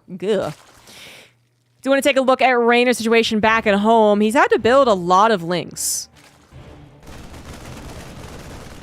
Still able to get the 60 drones. +1 carapace was faster. But he's also working on 1-1. A little supply block right there. 8 queens, a pretty good number. And these Marines enough combat shields can't stick around for a very long time. Again, looking at the resources lost. It's 100 lings used in all of these attempts to really do a lot more damage than what happened. Yeah, actually, the more I look at this, the more I like the way that Clem has played this out. I'm honestly looking at this right now as a way to copy for all the games that happen on ladder that look like this, because I think this is just such a rare way to see TDZ played out in the pro gaming level. And a lot of the instant reactions to danger in the early game like that is to go into Banshees, try and eventually maybe get to the Hellions, fit in the Raven at some point to clear up all this creep spread. And that, I think, does work out. I think we could have gone that way and done some neat tricks and played the right game to win there. But basically, Clem kind of didn't let Rainer force him into maybe more of an awkward scenario. He was like, I'm just going to get to a 3-base Marine tank setup without the awkwardness of the factory and the starport included. And he's gotten there. He has gotten to 3-base setup. Creep spread is being cleaned up steadily. There's a medevac drop keeping tabs on what Rainer is doing as well, seeing if maybe he's not building a lot of drones, or he is building into roaches, for instance, or he's building into lings. It is lings, been lings. Infestors are on the way. Hive is on the way. Burrow now being researched too. I mean, it's getting into kind of a normal-looking mid-game, except I think one of the biggest differences would be upgrades. Clem very far behind in the upgrades.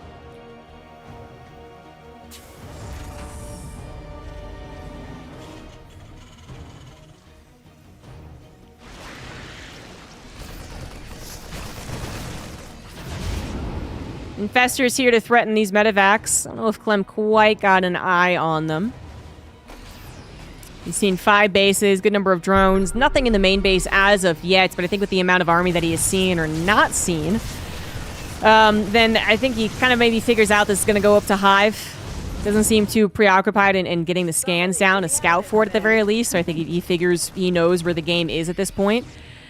Bit of a bigger push off to the right side. No tanks included. And blitzing across all of this creep spread hasn't quite worked out. Rainer does react strongly, and with that upgrade lead as well, any lings around is going to be, pretty much a sign for the Marines to get up and go. There's not much they can do about that. Juno Glands will finish up long before Clem is really anywhere close to 2-2. That just feels wrong. I think Clem, going to keep tabs on that, no doubt. Realizing as he's clicking on his opponent's units, looking at his own situation back at home, how late those are. But 4th base is on the way. Tank count has risen steadily, going up to 6. Oh, no, he has swept over into Wood of Mine, so staying at 5. Second factory, no. No, he has not prioritized that one. Just some more barracks, and we'll see as the game goes on. But Rainer, man, suddenly just skyrocketing ahead on the supply. The 20 supply difference we were seeing just 2 minutes ago was very normal TVZ. Now at almost 50 supply difference, a little more than that. That is a bit scary. I mean, this is before the Terran really has a solid setup back at home, before all the creep spread has been cleaned up, and long before the upgrades are beneficial for Clem. This is a 2-2 timing on the side of the Zerg players. +2 melee will finish up. Clem has chosen a very defensive position, though, never moved those tanks away. He's going to have to abandon the 3rd base temporarily, but that is a good choice. Infestor looking for that beautiful fungal, though. No, not quite going to find it. The Marines do pull back in time. No Banelings, by the way. This is very much a choice coming out from Rainer. Fungal does finally hit a follow-up Fungal as well, but the medevac's healing every Marine individually is going to be enough to stand. Clem holds, but loses 20 SCVs in the process. Still has so much creep spread to deal with as well, and it just seems like that wasn't the place Clem wanted to find himself after the hubbub of the early game. Feel like I've gaslit myself. I was like, well, hold on, this actually looks okay. Maybe this is the way that I should try and respond to a proxy hatchery. And now I'm like, well, maybe not. It was Rainer, he had to kind of maybe respect the idea of the Marines coming across the map. He did have a lower economy right off the bat because of the opener that he did and the lings that he made. Sure. But it just, I think, became a game where he felt so comfortable on his side of the map with the amount of creep spread that he had that eventually he did bump up to 89 drones. Eventually, he did reward the patience of getting to the long game, right? Getting all of his upgrades, getting to the hive with just this huge surplus of supply. And Clem did not have the same pacing available to himself, and this looks like a game over moment, honestly. The fungals might not be necessary. Although I'm surprised they didn't happen. Maybe they didn't have the energy. This is Clem on his last stand. The queens have now come across the map to spread more creep. So that doesn't look too good. And this infestor, I mean, two infestors really are being so patient. There it is. There it is. There's the game over fungal. All right. What was it? Let's check minute 8. How bad did that look at minute 8? Not that bad, right? This didn't look that terrible. 10 worker difference, 4th base arriving. Clem would not really be outpaced as far as the expansions that much. His 3rd CC is going to come down very quickly. You know, this was when I was like, okay, maybe this actually is a good idea. Maybe this actually did work. And then it just... when exactly the supplies just jump. Oh, big supply block. I didn't notice. That was the cause of actually some of the jump. I mean, around here, I guess. Bumps up the drone count. Not trading out much army for a few minutes at this point, and then just, yeah, getting so much reward. All right, GG. Besides the creep spread. The creep spread was very concerning, and it ended up staying concerning.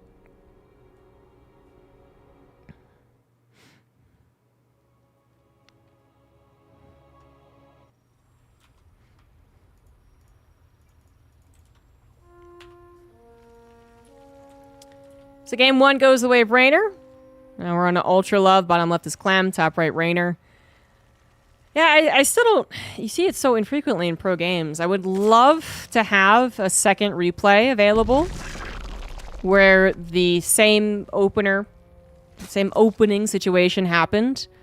And then Clem did go into, again, more kind of like the expected response to that, which is maybe into Hellion Banshee Raven. Or just Hellion Raven, the Banshee, I don't think ends up helping as much, but basically if he gets a Raven, let's just put it that way. And if he gets a Raven, it clears out the creep spread a lot faster. Doesn't have to use the amount of scans that he did, which obviously is taking away from the money of the mules that he was supposed to be slapping down. To make up for the worker deficit, 10 worker deficit is not bad at all for a Terran who is actually dropping mules. Apparently you are If doing they're something not, right, then it's Captain. just straight up worker versus worker situation. And then he wouldn't have had, obviously, the bad creep spread towards the end of the game, but... yeah, that creep spread... maybe should have been more a priority to clear that up. Just for, the sake of the mules, on the creep spread that he had to clean up, and then on the left side, for the creep spread that was giving Raynor a lot of information. Bali, thank you for the 93 months. Nova Steve, thank you for the 34 months. Cian Wolf with 47 months as well. Thank you, guys.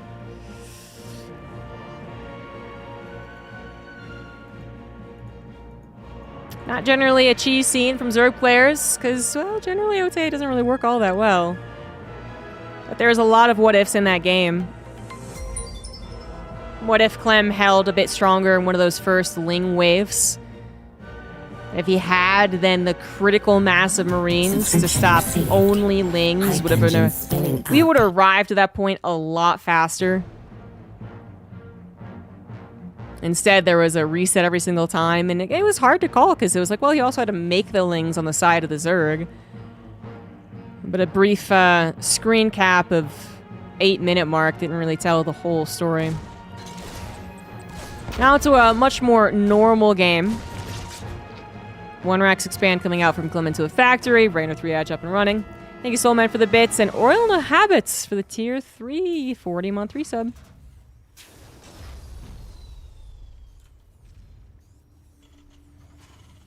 So I didn't really get a lot of time to fully discuss the situation here, but yeah, quick recap. This tournament happened the Sunday after EWC because they had planned it so long ago, and EWC just kind of was like, oh, sucks to be you.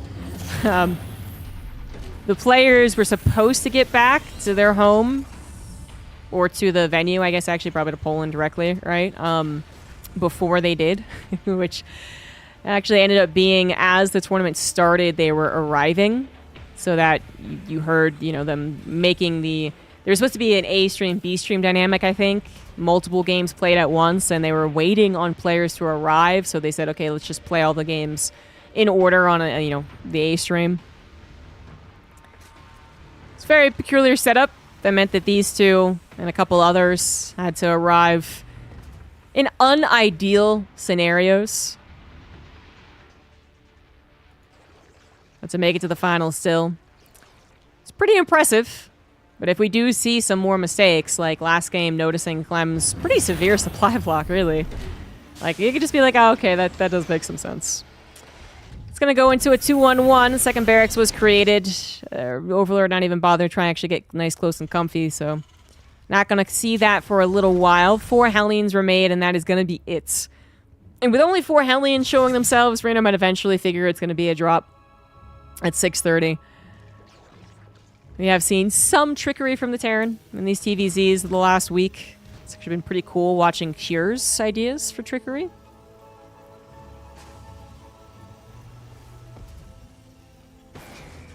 Yeah, apparently this tournament also ran really late, so...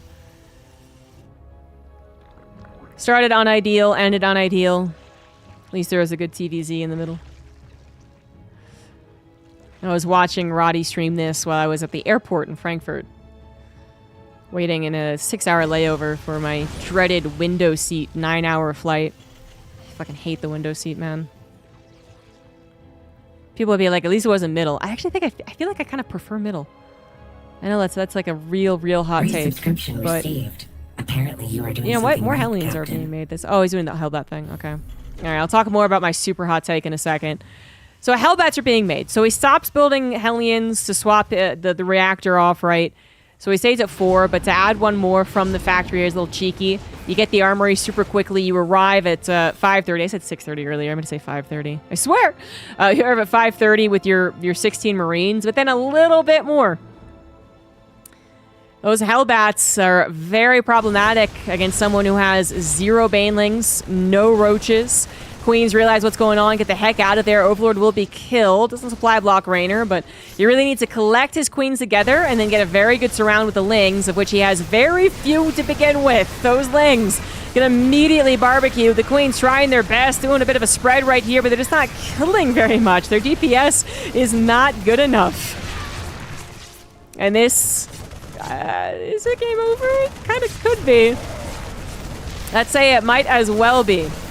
This is way too much damage for a Zerg player to take. Having to remake all these Lings, and losing even more Queens, possibly losing this 4th hatch, almost certainly going to have to cancel that one. One more Hellbat is around, and that is pretty crucial. The Marines actually getting very injured, so they are forced to flee.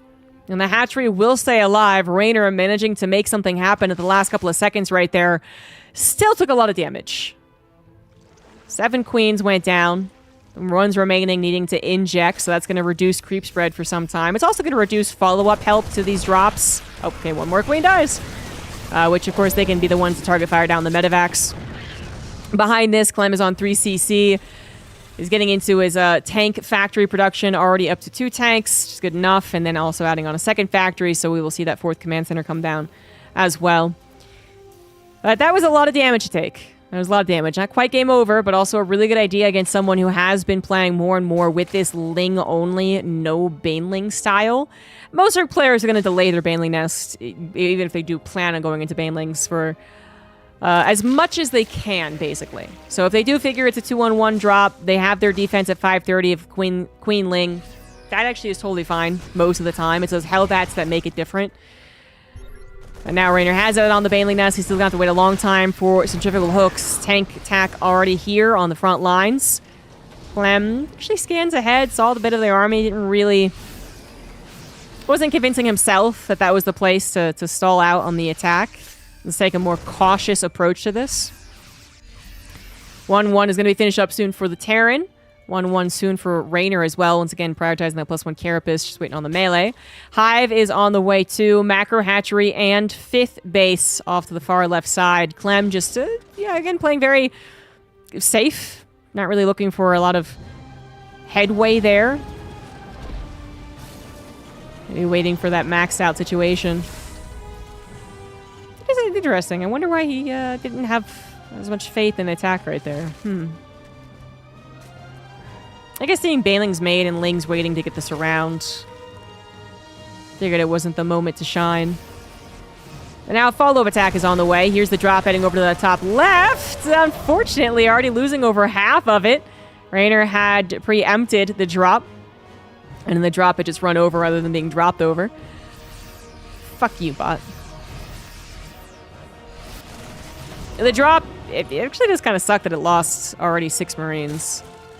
That just is such a less of a threat. Like, if you don't notice this for 10 seconds, it doesn't kill very much. If you don't notice 8 Marines and a medevac, it kills so much. He left a couple of tanks back at home, so the run-bys will be less effective. Excellent SimCity as well. 2 factories producing all these Widow Mines at this point, too. Getting the 8 Raxes up as well as the 4th Command Center heads over to the right side. Raynor missing some of the reinforcements, but now eyeing the run-by. I think maybe Clem got a glimpse of it? No, he didn't. He's going to be surrounded at this point by the looks of things. He has set up quite the attack on the front lines, though. Widow Mines aplenty. Tank in a nice anchored position. Looks like the run-by did try and catch some of those reinforcements. Clem is also paying attention, so Raynor's just going to keep this as a threat. Oh, wow, that's a lot of army on the front. That is a lot of army being pushed onto the creep spread, and Clem is forced to entirely disengage by lifting, which means, of course, that he has to unload on the way back. That was messy as hell. So many medevacs getting very injured thanks to the friendly fire of the Widow Mines. At the end of the day, Clem manages to take a better trade. Overall, Raynor struggling to match the supply of his opponents while trying to get all of these upgrades, trying to get to the higher technology. Oh, Varroed Banelings are quite good. Shit, I didn't even notice that. But even though he made that fight awkward, like Clem ran a bit too deep onto that creep. He now comes back with so much army. Raynor having difficulty trying to really tackle this when he's down almost 30 army supply. Vipers are out. A parasitic bomb could be huge on these weakened medevacs, but the Lings are not getting these around. They're looking for the Banelings, not getting the connections. And Clem is on the doorstep of this base looking for the kill. There's that parasitic bomb, but instantly micros away. Doesn't let that blinding cloud push his army forward either. Clem is on a roll, micro-wise. He sees the opportunity to kill his opponent right now. Excellent focus fire on the Banelings. And I think he has found that foothold. Clem comfortable on 4 bases, back and home. Upgrades all evened up here. Hatchery that was weakened earlier is going to finally go down. Overlords aplenty falling as well. And Raynor cannot even get these Banelings up. Some of them do finish with a parasitic bomb that is instantly split away from. Again, the medevac's not quite going down. A drop heading to the main base as Clem also sends reinforcements over to the left side.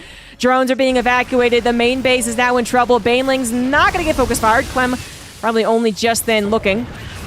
Another parasitic bomb. Certainly this eventually will kill the medevacs, and I think it finally does. There we go. Only took 5 parasitic bombs. But this hatchery is a goner.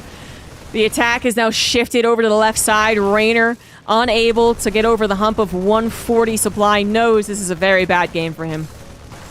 Like, he's not going to tap out right now, but he's got to figure his opponent's close to max. He hasn't done any economic damage. He, has taken some trades on the army supply, of course, but there's clearly a lot of Terran left over. A little spread there, and the Banelings can't make the connections, even with the creep helping them. Viper's trying to come on through. Maybe a blinding cloud to kind of push the bio forward. Yeah, it does happen, but it's not going to be enough. GG's. Clem will win game 2.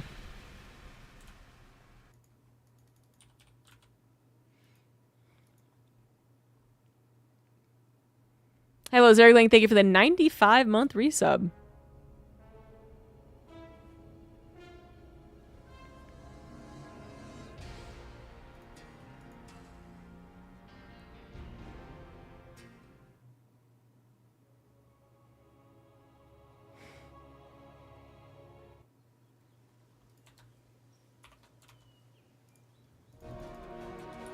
And now we're even up here on Persephone. In the top left, it is Raynor. Bottom left, it is Clem. So now for the deconstruction of my super hot take, which is that I think middle seat might actually be better. Here we go, guys. All right. Oh, god damn it, Rainer. Sending a drone out. Come on. TVZ is supposed to be like a guaranteed 5 minutes of no action. Come on. Anyways, why do I think middle is better than window? Let's just keep it at that for now while we wait for this to go down. So, aisle, it has two things going for it, or not aisle, middle. Middle has two things going for it that I think people don't really appreciate unless they're like on airplanes a fuck ton and they notice this. First of all, everyone notices, everyone knows the rule, the golden rule, okay? The unspoken rule. You get both armrests. Okay? Everyone knows that. Second thing is, they actually get more of the space underneath the seats. Because usually there's differences in airplanes, but I've begun to notice this whenever I've looked at how much leg room I have, basically. Not even leg room. It's not leg room as in like my knees up to the seat in front of me. It's like the amount of space my feet have to go. The middle seat, actually, the bars of the seats in front of you, the middle seat actually has the most space between those bars that support the seats in front of you. They do. In a lot of airplanes, they absolutely do. So you can actually kind of like plant your feet a little farther. Obviously, you're not going to like man spread and put your knees out to the side, but you can plant your feet farther. And then the third thing for me personally is that it's only one person to ask to get up. But this is where I'll leave it for now. And we'll talk about the game. So this was found out very quickly. Quicker than actually, I don't know if it is quicker than the last game that this happened. I did not check the timings. But a big difference, at the very least, is that Clem decided to actually try and kill this shit. Game number one, especially if he was apparently woken up for the finals, coming in from chat, the hot details, you're groggy and you're like, what the fuck is this shit? What are you, oh my god, you're doing a proxy hatcher? Are you serious? Like, oh, this isn't even good. Like, oh my god. Not saying that's exactly what happened. I don't know Clem, I'm not Clem, but if Clem kind of figured that this was not going to be a big deal, so he only pulls, I believe it was 4 SEVs in the first game, you could see he didn't kill it.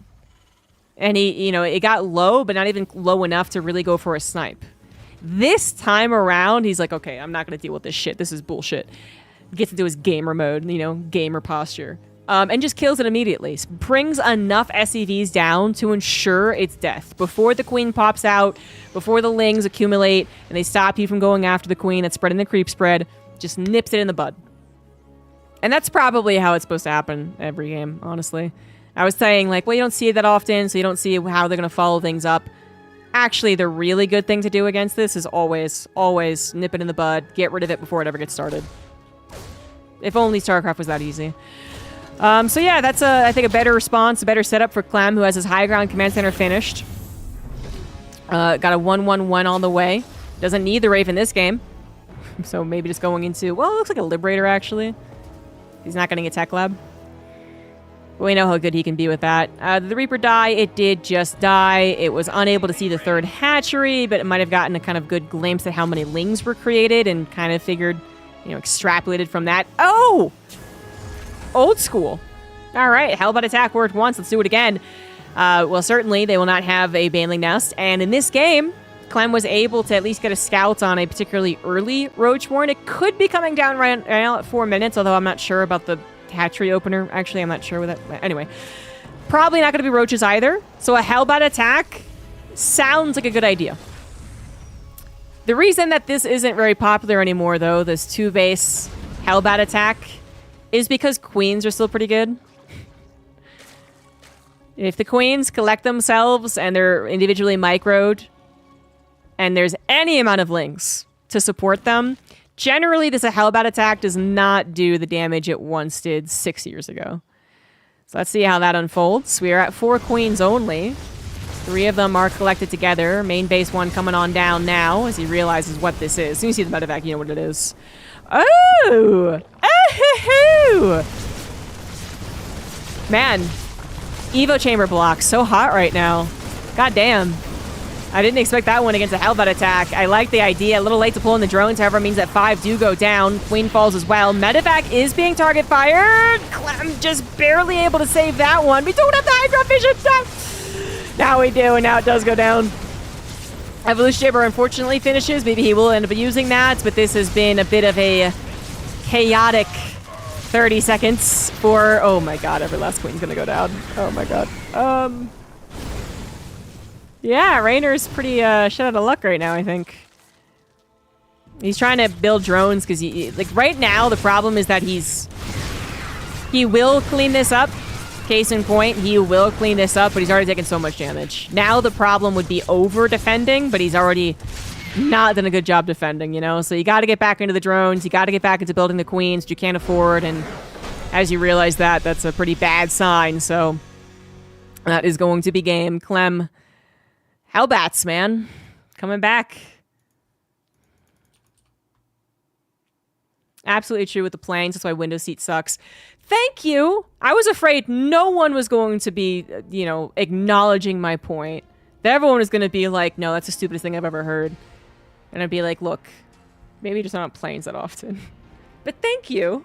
It's absolutely the case. Sometimes window seat has a shockingly low amount of foot space.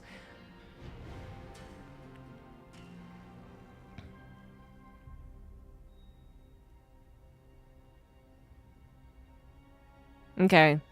Just because I want this to be in the YouTube VODs, this is why I'm bringing the conversation into the game.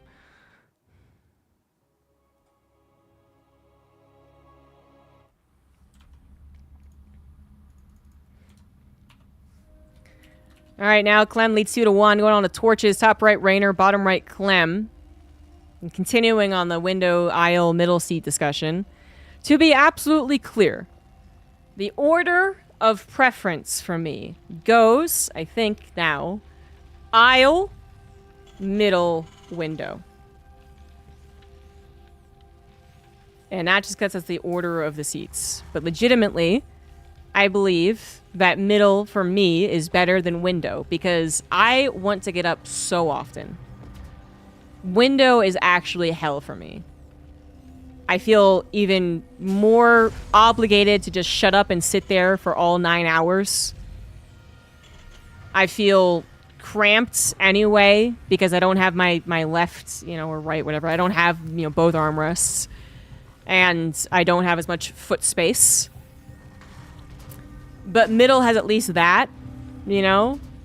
And the people who like window, always their point is, well, I can sleep on the window. No one bothers me. I can lean my head against the airplane, you know, that type of thing. And it just, that does not work out for me, man. It doesn't. I did do the window seat thing. I was a good window seat person, all right? Like if you get, either you choose what you choose or you're unfortunate and you get put into a situation you don't like, but you're there, you gotta abide by the airplane rules. Unspoken, yes, but still very real. The window seat can't ask everyone to get up too often. The aisle seat has to abide whenever they are asked to get up. And everyone gives, you know, both armrests to the middle seat. Those are the rules. So I was a very good window seat, but I fucking hated it. I only got up once, and I felt like I was going to die. I could just feel that blood clot just, like, forming right there in the leg. But yeah, the reason I was window seat is because I had to get my plane changed, my return flight changed. And Lufthansa was like, whoa, man, whoa, you didn't pay for shit. And I'm like, well, I didn't pay for anything. It was the travel agent. They're like, whoa, you can't do anything else. You gotta pay for this. And I'm like, well, I would love to give you more money in exchange for an aisle seat. Please, sir.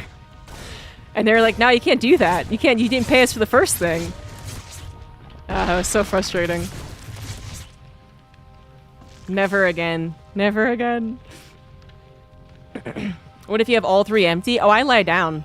My flight from Riyadh to Frankfurt, actually, I had all three chairs to myself, and I laid down. I'm short enough. I'm gonna just squeeze it in.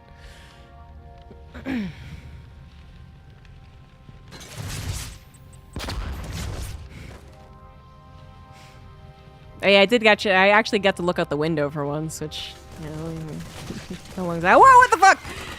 There are lings in the main base. My bad, guys. My bad. Looks like this is a net negative, though, for Raynor. Yeah, net negative. Didn't even solve the command center. Wow, talk about not being a good thing. That sucked. Usually you get into the main base with lings and there's the either, okay, you killed an SCV on your way of doing it, so that's nice, or maybe you got the Marine, or you got a Scout.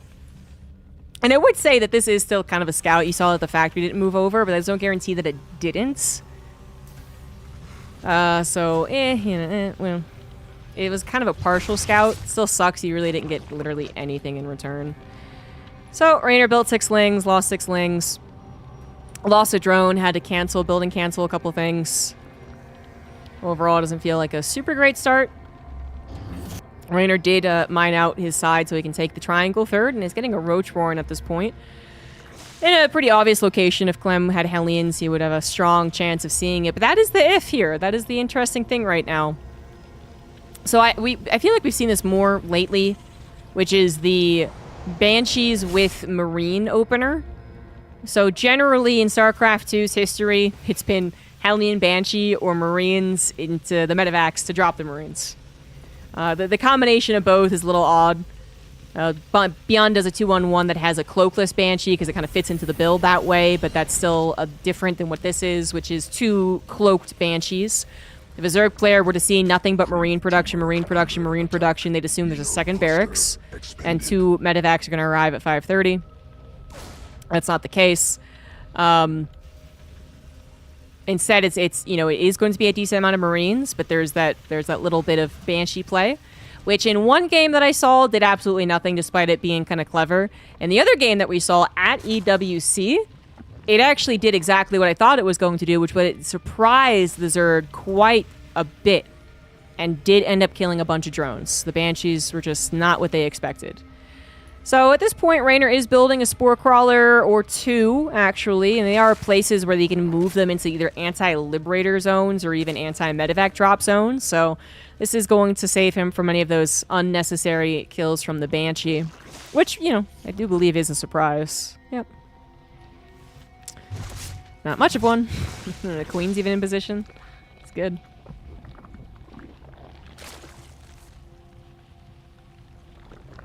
Usually I don't understand how window seat people don't get up every at least 2 or 3 times in a 10-hour flight. I'm with you. I look at them. Some people don't get up at all, and I look at them and I'm like, that's unreal. That's inhuman. That's not good for you. But basically, since I knew I was going to be window, I didn't drink very much leading up to the airplane. Right? I slept as much as I possibly could, so I also skipped meals and drinks. Which, by the way, the meals on this particular flight were some of the worst I've ever had. So that helped. Somehow the Roach Warren is in trouble? Alright, yeah, the Banshees... I mean, they were finding, a tremendous amount of success, but they were doing alright versus the drones, seeing an opportunity to grab the Roach Warren, and now the Roach Warren is killed. Raynor saw it coming and did start to rebuild it, so there's only a temporary gap in his ability to make the roaches. And not a particularly important gap either, as he was not going into a humongous roach swell. Yeah, which Clem, I think, was taken into consideration. Here's the bunker, nice defensive setup, another bunker at the front too. He was a bit worried about the possibility of a roach swell, but soon enough he'll realize that is not the case. There are no roaches making their way across the map. I think the Reaper might have barely seen that there's a 4th there. Yes, it did. And that it will be into that hive, and then he'll just salvage the bunkers, no problem. Combat shields starting up only just now. Armory was maybe a little late for Clem too. Minor notes. As I said, he should be recognizing the hive. Is he going into 8 racks? There is no 4th command center. That's correct, there is no 4th command center. Alright. 8 racks coming down. It's going to be a lot of bio being pumped out and across the middle of this map. As I say, it's still very scary. Raynor has at this point lost 11 drones. Almost a perfect game for Clem, who just salvaged maybe right there. That's where the numbers changed. Yes, indeed, to plant his 4th command center. Still a lot of priority on the barracks, though. And that can still be a bit of a difference. It's going to be...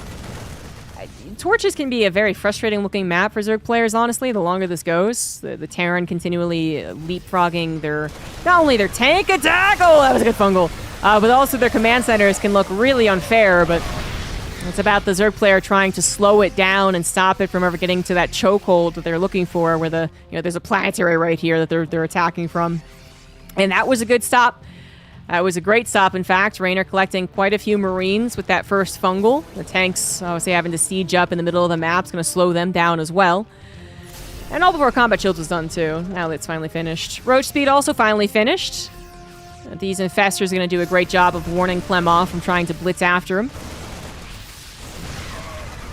Clem fairly comfortable in this, keeping this place, however, with the tanks there.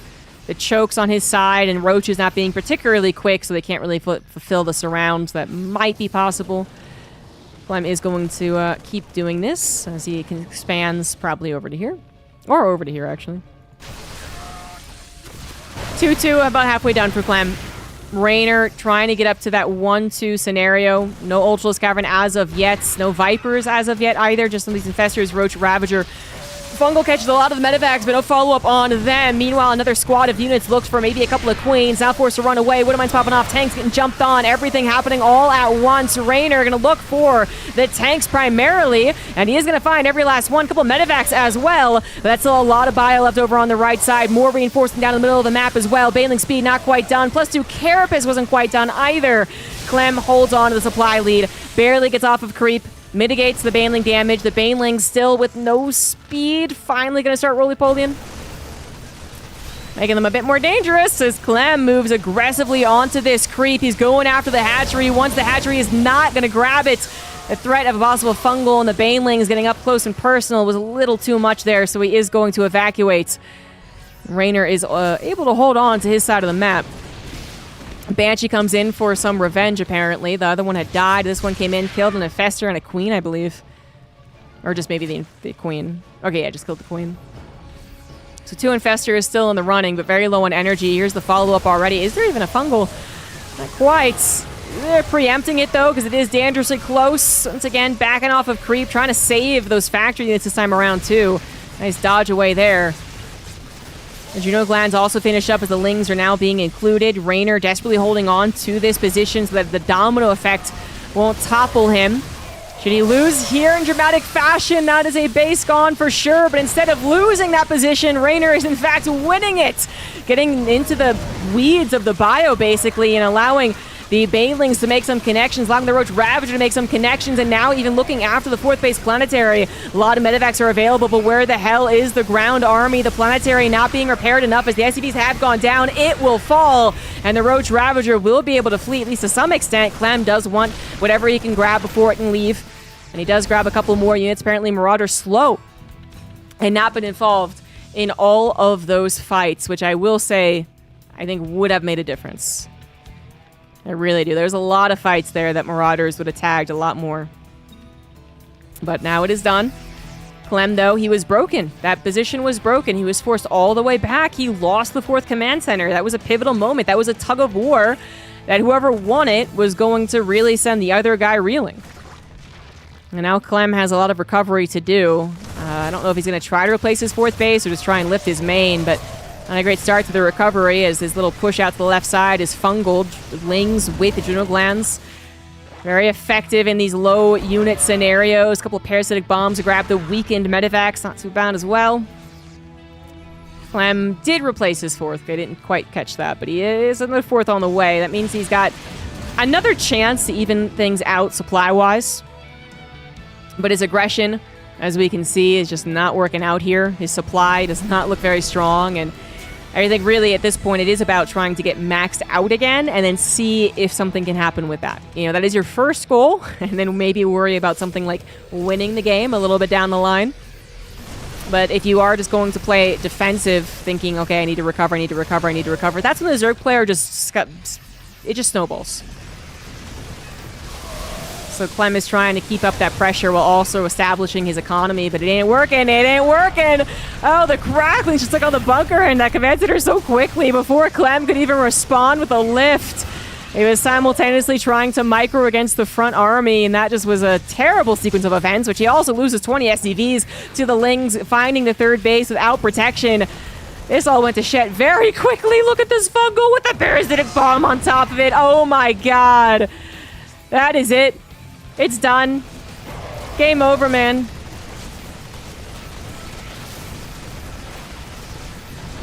I can't believe Clem's actually... Like, I would have just tapped out right then, man. Just been like, yeah, fair game. Double spells when I'm already down in 90 supply. Fair enough. Clem did kill a base, so maybe that's why he's feeling a little optimistic. Killed the Infestor there, too. Some nice focus fire. Third base is alive, just not the SCVs, which are getting devoured once again.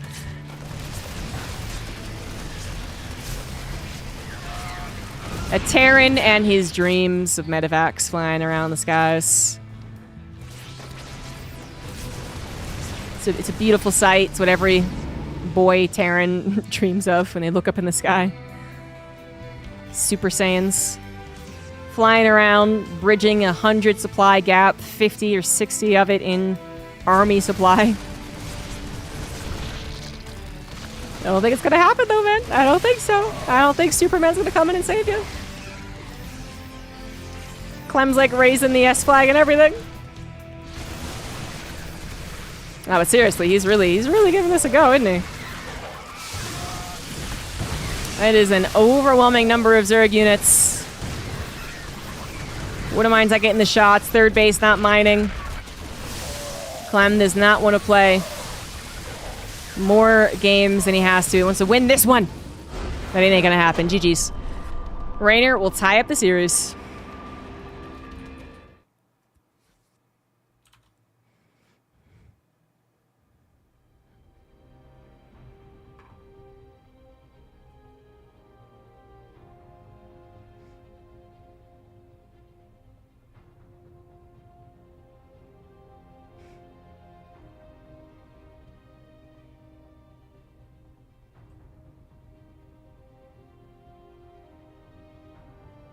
CG starving instead of asking the next person to get up. I wasn't that hungry anyway. I ate the first, like the dinner, the first thing they served you was really bad. Like it was borderline inedible and it was spaghetti with vegetables, which is just a real testament to how poorly airplane food can be made. And then the second meal, the breakfast, I think they had two options, but I woke up at breakfast, not because I was hungry, not because, you know, everyone making noise woke me up, not because the lights were turned on. I woke up because the smell was terrible. It was, I think the choices were curry or pancakes, which meant that the plane smelled like curry maple syrup.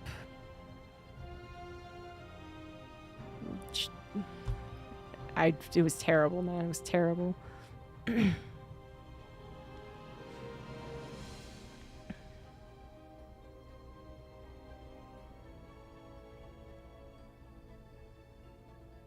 Thanks, Sans.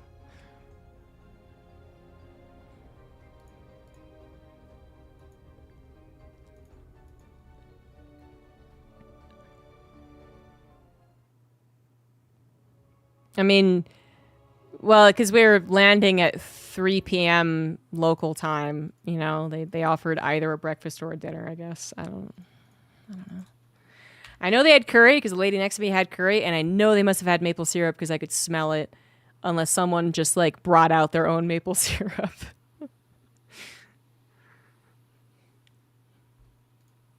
Frankfurt to Denver.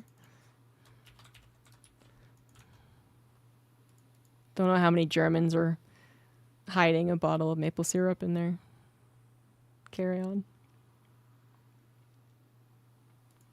But yeah, I'll see it 100%. I'll see it, and then I get up all the time. The middle and window people like me. My shoulders aren't broad, so I don't get hit by the thing all the time like some people. It's good stuff.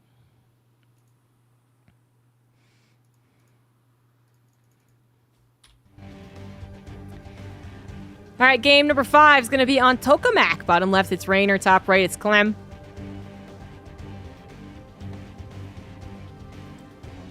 Both these players apparently coming in after a long travel where the layover didn't work out and they had to be put in a hotel, and then they had to come around and get immediately onto a shuttle that took them to the tournament, and which was already being played, and then they had to play immediately, and then they played for hours and hours until at least midnight. Apparently this game, Game 5, would have been played around midnight 30, something like that. And then, apparently, some of these players had like 6 a.m. flights, so it's a good story for this tournament. Very cool the players to do it. Because even if things had gone according to plan and they had the half a day rest or whatever they were supposed to have before the tournament started, that's still a lot to ask for. But unfortunately for the people who organized this tournament, they were just put into a very rough spot. I mean, it's fortunate that they were able to do it at all, actually. Because if EWC had started this week as opposed to last, then yeah, all the players would have already flown out. So, troopers. And that might be a reason for some of the mistakes that are being made. You know, like the supply blocks and maybe some missed micros at times. I don't know. It's actually been still remarkably high quality considering everything. But also might account for maybe Raynor playing a little unorthodox. Although I must say, it is actually such a funny mirroring, in fact. Last EWC, Raynor did not win versus Clem. He was the closest, but he didn't. And then their games after EWC, I remember casting them, and they were odd too. So I guess it's just the reaction to recognizing that like in a straight up mechanical game, maybe Clem will win. Thing is that it feels like very much that Raynor, and I think he said this too, if Raynor plays at 100%, he will match or even beat Clem's mechanics, which is insane. But it was shown. It was shown in a couple of those games at last year's EWC.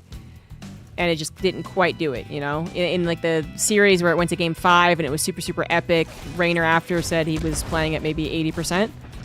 Which, you know, if you hate Raynor, you could be like, oh, what an excuse. But I think he's actually being very realistic about his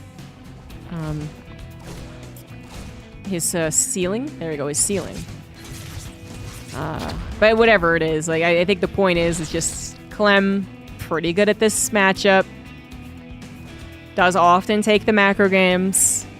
You are going to have to maybe be the one who mixes things up. And that's is what Raynor did, and actually so did Clem. Clem with a couple of those Hellbat builds, right? Apparently, Raynor did win their first series in this tournament, if I remember the comments correctly. So, actually, Clem was coming into this as a slight underdog, if you will, if you want to say that. Oh, both creep tumors? Ha ha ha ha ha. So he just rage quit out of the ladder game. Now, still getting one creep tumor is quite nice, because it really does have still some ripple effects. This early on in the game might not seem like a big deal, but it is, because very early on in the game, you get Hellions arriving, and the Hellions are going to take advantage of the lack of creep spread from your bases. So this one is, actually, that one is probably the most ideal one to grab, just in case the queens are just a smidge later. It's all very small stuff. 99% of the time, the creep tumor went down. You can add up. Roach Warren was very quick, by the way, so this is actually much more important than the creep tumors. Raynor has done an excellent job with a very limited number of queens blocking the Roach Warren timing. I mean, that was a 320 Roach Warren or something? I'm actually very surprised he's not building roaches. Interesting. Okay. Generally, that macro Roach Warren has been coming down, I don't know, 345? 4 minutes, more like? But alright, okay. Regardless of the intent of the Roach Warren, the point is Clem still has not seen it, so he doesn't have any idea as to what's going on as of yet. He's probably feeling pretty good about the amount of creep tumors that he's killed, but again, that's not necessarily going to affect the long game here. Back at home, Clem 3cc, 111, Hellion Banshee. There you go, easy, quick summary. For Raynor, possibly, very possibly, going to be going into this Quake Hive, into the, basically as a defensive macro roach pace game that you can play. If you play it perfectly, it is perfect. Oh, it's mech.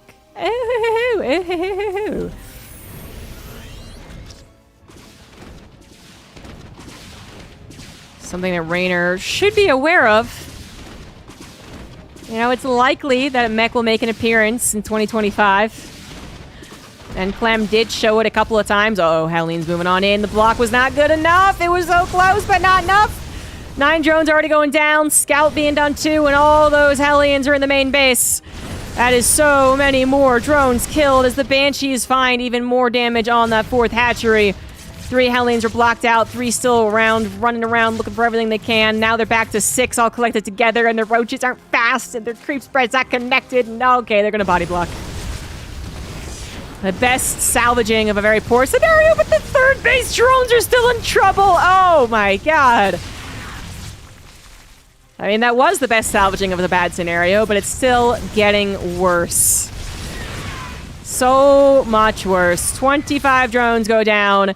It took so long to clean up, and the 2 Banshees are still alive, meaning more drones are falling. A Queen almost got taken down. Okay, 1 Banshee will die. Fair enough, but I would say still it's a very nice feeling as a Terran player to have at least, oh, there was 3 Banshees anyway, to have at least 1 Banshee alive, just in case their reaction to losing all those drones is to say fuck it and just run across the map. Which I think, you know, it is absolutely possible, not what Raynor's doing, but you'd have a Banshee, and more than that, you'd have Cyclones already too, which isn't always the case. Sometimes it's just like 10 Marines, and that's not that impressive, but Cyclones would also be a great thing to have against a Roach counter. Raynor doesn't even know they exist. Raynor just lost all those drones and still has not scouted the fact that it is battle mech. Right now, he's probably thinking, well, actually, the fact that there are 6 more Hellions probably did just reveal that, to be fair. To be fair, he probably did, but it's still a bad scenario.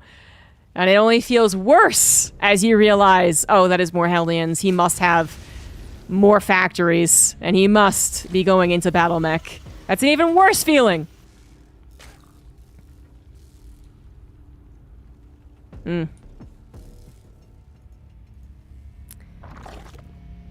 Well, the lull in damage taken should be brief.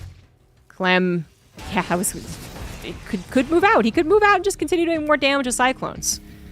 Maybe he was giving the proper respect to the potential of a Roach Swell, so he was still darting around looking for more damage, looking for how many Roaches there were, but now seeing there's really nothing coming across the map. It is his turn to bully. And bully he shall. Overload's going down. Creep spread being cleaned up. The Roaches can't do very much against this army, honestly. The fungal would help. If it hits, and if there's enough firepower behind it. 15 drones went down. Oh, the Howling's out of the main base again. They just slipped right on by. 22 drones. As Clem says, yeah, okay, that's good enough. Not even really pressuring the most that he can. Of course, he does have to respect the fungal, so there's always going to be that, but just dances around to the right side, clears up more creep spread, provides more opportunities for the future, now rallying the rest of his army down. Fungal number 1 is decent, but there's more Cyclones and not more fungals. The Banshees even providing a lot of that extra DPS with the speed almost done for them too, and he's continuing to make them, knowing that that's going to be something Raynor simply cannot deal with. +1 missiles done for Raynor, but I don't think Clem cares very much. There's the Banshees dominating the skies. Target firing down the Infestor. Only 1 remains. Another one does pop out, but the Roach numbers continue to dwindle. And Clem is on 4 bases. All the factories he wants. Only just now getting an upgrade, but that's okay. The Banshees head into the main at this point with their speed. They can always dodge around. Spore Crawler is still a little bit too much for them to take on, but 5 more drones go down. Another fungal over on the right side is pretty good, and he's going to make sure with the follow-up to collect every last Cyclone there. But this is a game that is certainly not as close as maybe the supplies make you think. First of all, a mech Terran being ahead in supply never feels good. So most of us know that. The second of all, it's just so much more than the supply and the numbers on the screen. Just the ability for Raynor to ever get maxed out is questionable in a game like this. He has no creep spread, so he has very little advanced notice of an incoming attack. It just increases the chances of the attack working. He still has Banshees in the sky that are still very difficult to deal with. Yeah, the fungal just helped take down 1, but Even if this is being taken down, it's something that the Zerg has to consider at all times. One mistake, okay, the Banshees aren't a problem anymore, I don't have to worry about them. That's how you lose all your Infestors, swear to God. Although Clem does give up on the Banshee production here. 4 bases will eventually mine out, where Clem has all the map dominance, so he can continue to expand without a care in the world. Should Raynor have any opportunity to counterattack, again, Banshees in the skies could make him hesitate.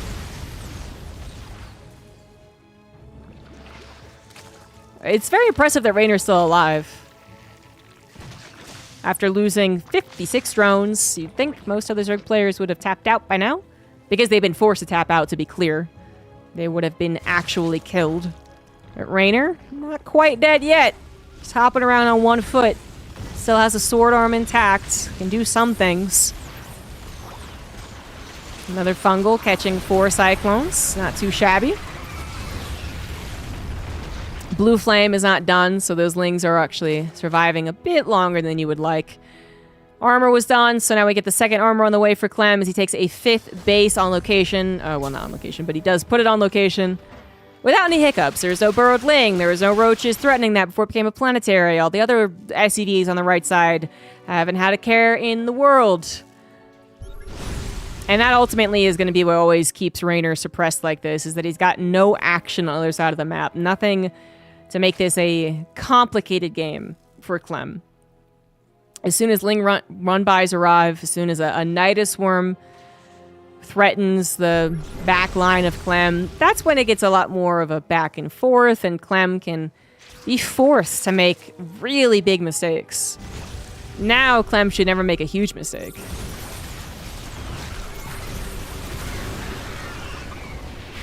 Fungal was good, but then the follow-up wasn't really possible thanks to the choke. Neural Parasite is fun. I did see that on the production tab, but I wondered how effective it was going to be. But for this particular composition, seems like it is actually kind of neat. The idea being that the Infestors should not die, should not get locked on. But then if the Cyclones, the Zerg Cyclones, get in range of your opponents, they will absolutely get the kill. 11 drones go down to the Hellion run-by while this is going on. This base is a goner.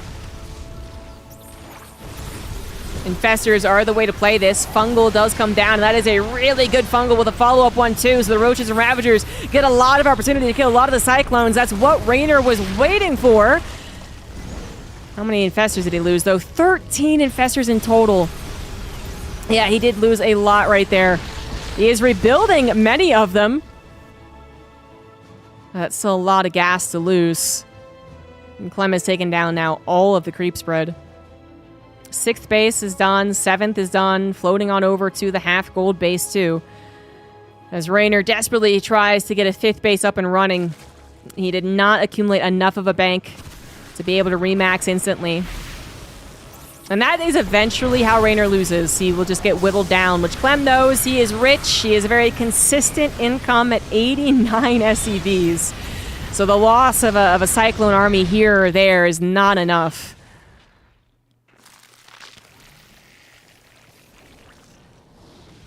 Liberators are on the production tab. Lib range as well. A couple of tanks would definitely do well, I think, and they are being included on the front line. It's a nice anchor, any siege unit here. And also make it so that one fungal doesn't really cause huge problems. Like, it's still good to get the fungal on the Cyclones, of course, but we could even go more into tank mech, and then the Infestors don't feel as effective. Or often, I mean, honestly, depending on how much we go into tank mech, the Infestors can even feel kind of useless. Just because if they do try and get Neural Parasites, the tanks make sure to focus fire on the Neural Parasiting Infestor, as shown right there. That's an excellent display. And the Infestors sacrifice themselves for generally no good. This is looking like the end of it. So 2 Liberators get bopped. 3 Cyclones might get torn down, but it goes back to the economy. It goes back to how many times Clem can reinforce and how many times can Raynor. Raynor needs this base. He needs it. SpongeBob looking at the glass of water right now in Sandy's little hut. I don't need it. I don't need it. He absolutely does. Tiny little fights as Clem doesn't quite have critical mass on the front line. They look promising for Raynor, but it's just such a small part of the story. Clem just needs to wait a little bit to collect his forces together, and then there will be an unbeatable army as the Blue Flame Hellions now look for even more drone kills. How much are we up to? We're close to 100. Just need 4 more for that. There's another one. And then probably these drones will be the 100 breaker. Liberator, tanks, cyclones, all terrifying units right now.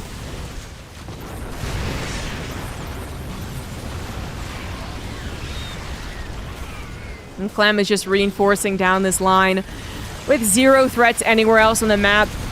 Raynor has been behind for 10 minutes plus at this point. Actually, I think the Hellions ran into more like a 4 minutes maybe. It is bad times. A very ugly game for Raynor that showed a little bit of promise. Every now and again, hey, Fungals versus Cyclones, pretty good. But Clem was expanding, Clem was producing, Clem was reinforcing, he was also out-teching, and he does finally get the win, so that is a 3-2 lead for the Terran.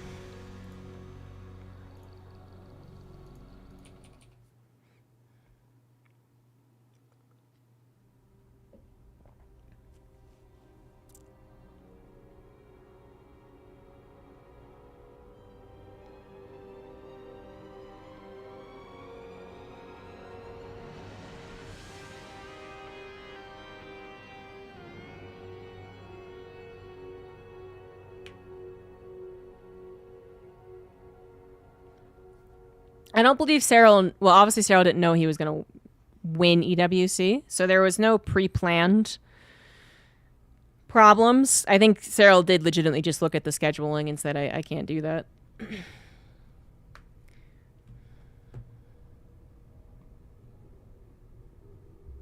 Discussion on raw mechanics is a weird one.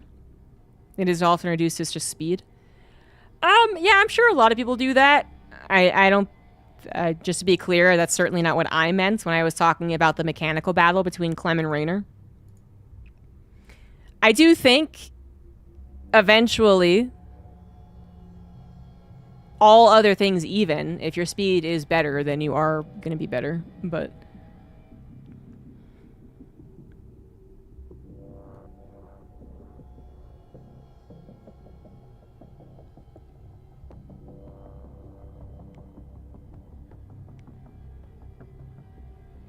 I'm not really sure how we can truly decide who the faster player is, Clem or Raynor, but I would say they are the fastest players. I would say that Clem or Cyril is like the most accurate, the most credits received. Action efficient. Thank you for your monetary support. Hey, haven't heard that in a while. Thank you, Big Gay Bob. Great ZombieGrub. Good for you. I like to give a little something after I watch one of your analysis casts at a big event. Great job at EWC. Thank you for the $10 semi-annual donation to the great ZombieGrub. Like to give us a little something after I watch one of your analyst casts. Great job at EWC. Thank you. That's very nice of you. I like that. I like that pattern. That's why I favorite peak Raynor over peak Cyril. I don't know, actually. I think I actually still favor peak Cyril, actually.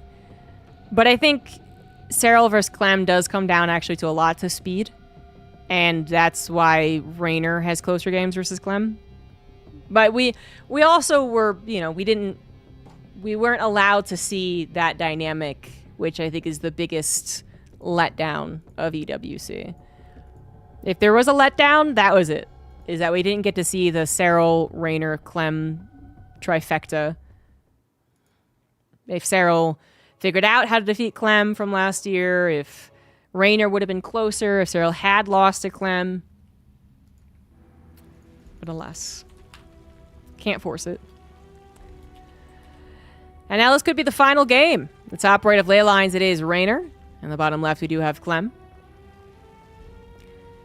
Clem bringing out a bit of that battle mech, but it really wasn't battle mech's fault for that game going the way that it did. Hellions get into a main base. It's problems for the Zerg player. And it might sound so easy. Damn you, Terran, with your easy ability to win against Zerg. If only. If it was so easy, a lot of more TVCs would end at that moment. It's not that easy. And it's a risk as well. You know, for a Terran player to actually bypass the Queens is generally the first difficulty, as the Zergs have gotten very good at tracking. But then even if you do, you are taking a gamble. Every time, basically. That the Lings aren't there in numbers high enough to stop your Hellions and allow the Queens to get their attack done. So, on the Zerg side of things, you know, if they don't make the Lings and they do lose Queen positioning, there is a solid chance a Terran player will get a lot of damage done, but that's not always something the Terran player will do. There's plenty of games where that's an opportunity missed in a very technical way, but that's what happens when you play a game of incomplete information. But then every once in a while, the stars align. You were kind of, you know, looking for that opportunity with the Hellions in the first place. They didn't make a lot of Lings. Their Queens are slightly out of position, and then you get one of the easier games you'll ever play versus the likes of Raynor. If Clem had not continued to expand, if he did not add on the technology that he did, I honestly could have seen a way that Raynor made a real epic comeback, but at the end of the day, it really was a game that I don't think Raynor plays through if it was a ladder game. as soon as he loses the next 20 amount of drones, right? There was the first 20, and then I think there was the second 20. I think that's when you go, this game's just too ugly, like, not even gonna bother, but... SCV Scout. Raynor has been a little cheeky this series, so didn't want something else to be thrown at him. It wouldn't have been a proxy hatch, obviously, but an early roach or early spawning pool. Just that alone. Now Clem doesn't have to worry about it. Finds the drone before it can turn into an extractor, so that's a bit of a feels bad for Raynor. And now this drone also needs to be careful. Plus he took one that has minerals in its mouth. 5 points from Gryffindor.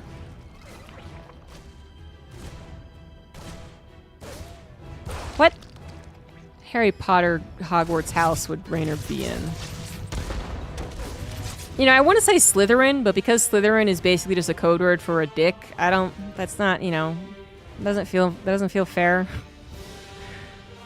Like, if only Slytherin was actually supposed to be the cunning player or whatever, and I think it would fit, but everyone knows that Slytherin just means you're an asshole.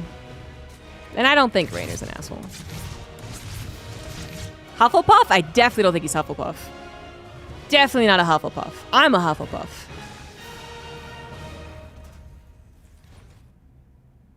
If Slytherin had a good connotation, Slytherin. Yeah, the 4 types of kids: brave, smart, evil, and other. I'm the other.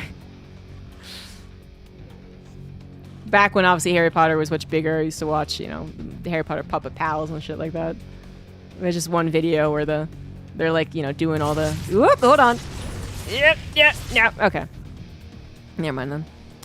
But they're doing, you know, I'm Ravenclaw, I'm smart, and I can figure out puzzles. I'm Gryffindor, I'm brave, and will protect my friends. And then it pans over to Hufflepuff, and she just holds up her hand, and it's cut, and she's like, I'm Hufflepuff. I cut my hand real bad.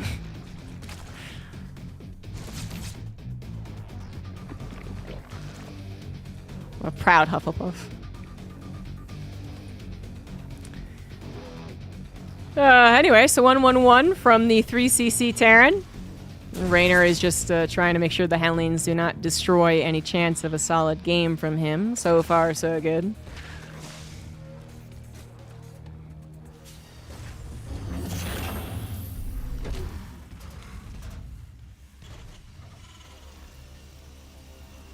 Would you guys consider Clem versus Classic a big upset?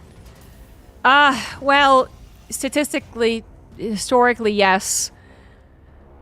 You know, I did a very smart caster thing, which is that I didn't bring balance or design into any of my cast or analysis. But I did point out that Clem was on a 20 series win streak up until about 2 months ago. And that's all I gotta say about that.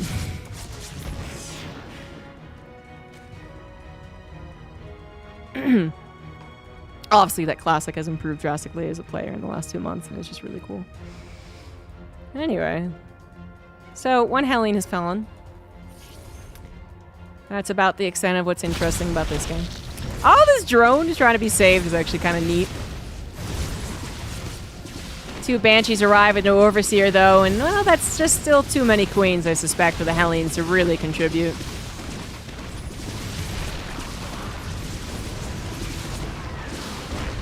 Unfortunately, the Hellions couldn't contribute a whole lot. They did add in just little bits of damage. Oh, let's work Brella finish. Kind of surprised Clem. Also losing 7 SCVs back at home. Not too shabby of a sequence of events there for Raynor, but he will lose a decent number of those Lings. The Hellions coming back. Not a very good timing. Yeah, okay. Well, 3 Queens were killed. A Banshee was killed, and 8 SCVs killed. Some tit for tat there. It's a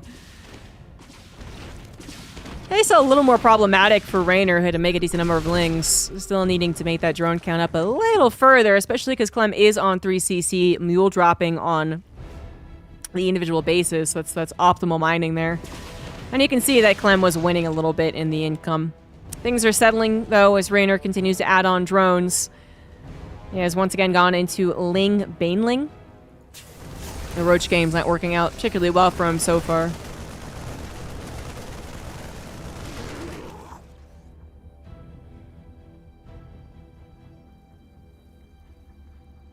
could also be interpreted that Terran was overpowered until 2 months ago. It could. Regardless, it is a transfer of power, I think, that is unrelated to the individual players. Or that is entirely because of the individual players, I should put it that way. I do think Classic has improved and has gotten better. That is a decent number of Marines on the front line, but Banelings are prepared. And Raynor, well, he does play with fire, honestly. All of the Lings went across the map to try and go for a run-by as opposed to saving that hatchery back at home. Seems to have been a good plan so far, as SCVs are going down and Lings are causing more chaos. Meanwhile, the Banelings are now appropriately protected by more Lings, so that does look like a more solid defense.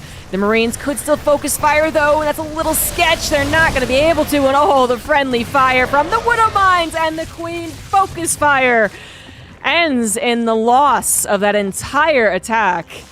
Well, that wasn't what you planned for.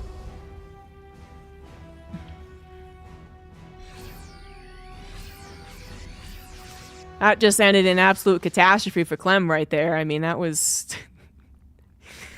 that was position that I was definitely on the side of Clem for. I was like, you do your thing. You get him. Get him, girl. Because he was going to micro, he was going to dance, he was going to have the pickup option if he really needed to get the heck out of dodge. And that is a Terran player using what they've done a billion times before. And it just went so crazy south, and now it's getting even worse. Lings hitting into all the SCV lines, Banelings hitting units, and now 19 SCVs have been killed as Raynor sends Clem all the way back home, giving him so much time to mine off of what is now 5 going on 6 bases. Clem is in a whole heck of a lot of trouble.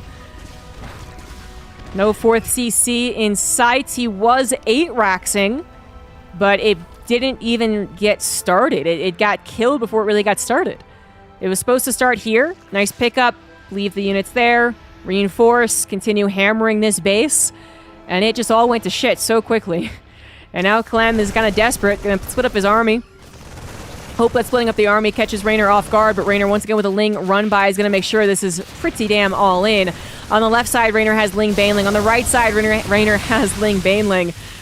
And this doesn't quite look like it's going to do the trick. The army did pick up on the right side, and we'll be finding the 6th hatchery without a cancel. Okay, so there's a kill. That's something, but I don't think it's going to be enough. Raynor has the army supply lead. He has a significant worker lead. He is falling behind in those upgrades as Clem looks to get 2-2. But how much army can Clem actually accumulate?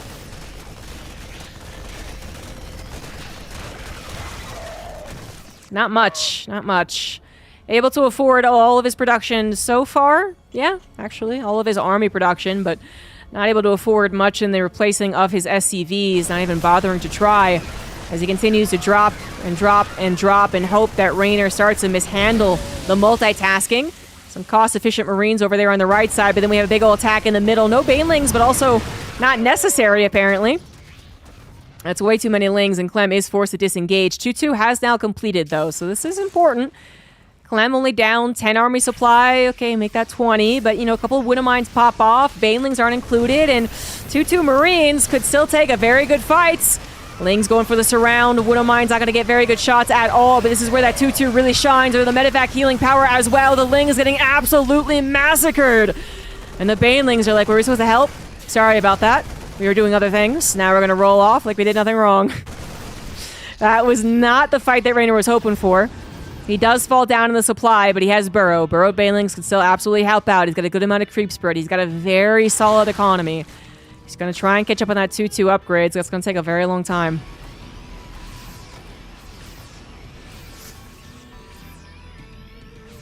Not able to scan, I guess? Yeah, just saving the scan for something more important later down the road. Oh, doesn't pick up very quickly. The Banelings do make connections, and this will indeed be game. Raynor, too strong of a position to ever lose that one, even though upgrades are good. And we are heading to a game 7.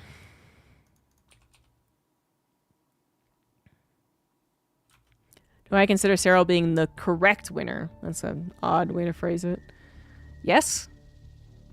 Cyril was one of the favorites going in, for sure.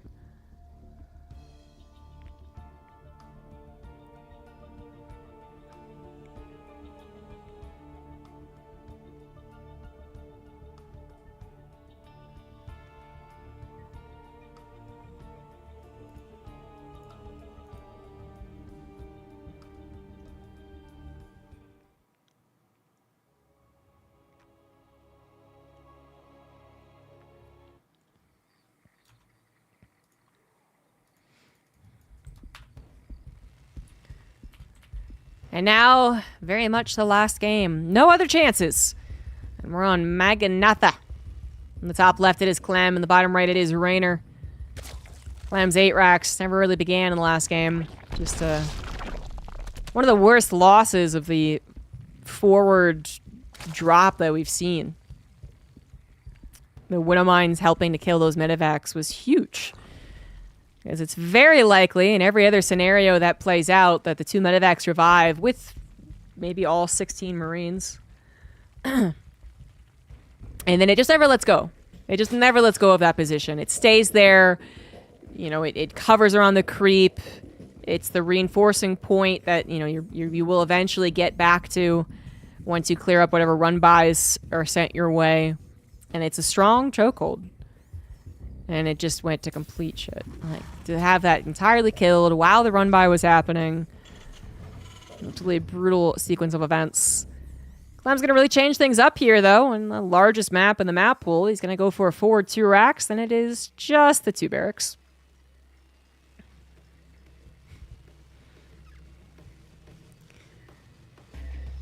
Raynor will see this as 2 racks shortly. And see the command center building behind it. But when it's a 2 racks, it's not often that we talk about the potential of the damage. It's 3 Reapers nowadays, most of the time. It can stall out the 3rd hatch. It should stall out the 3rd hatch. But it doesn't do much more than that. It's more about what trickery they have behind this 2 racks. Is it going into a Swift 2-on-1-on-2 base? Is it going into a 3rd CC? Is it a fake? It's actually going into mech, despite having 2 barracks available to you. I've never done the comparison before, but I guess it is kind of like a Zerg 2-base opener. You know, in ZVZ, where it's like, I got the Roach Run, I got the Evo Chamber. I could be going Roaches. I could be going Roachling all in. I could be going Roach all in. I could be going Nidus Worm all in. I could be going Mutus. What lies behind the wall? There is a 3rd racks on the way, though, so we already have some indication as to what's going to go on. There's going to be some 2-base committal, a lot of bio coming through. This was shown by Cure as well. And it's for me, the 4 racks is absolutely more of a Cure thing, but every Terran was doing it when it was heavily in the meta.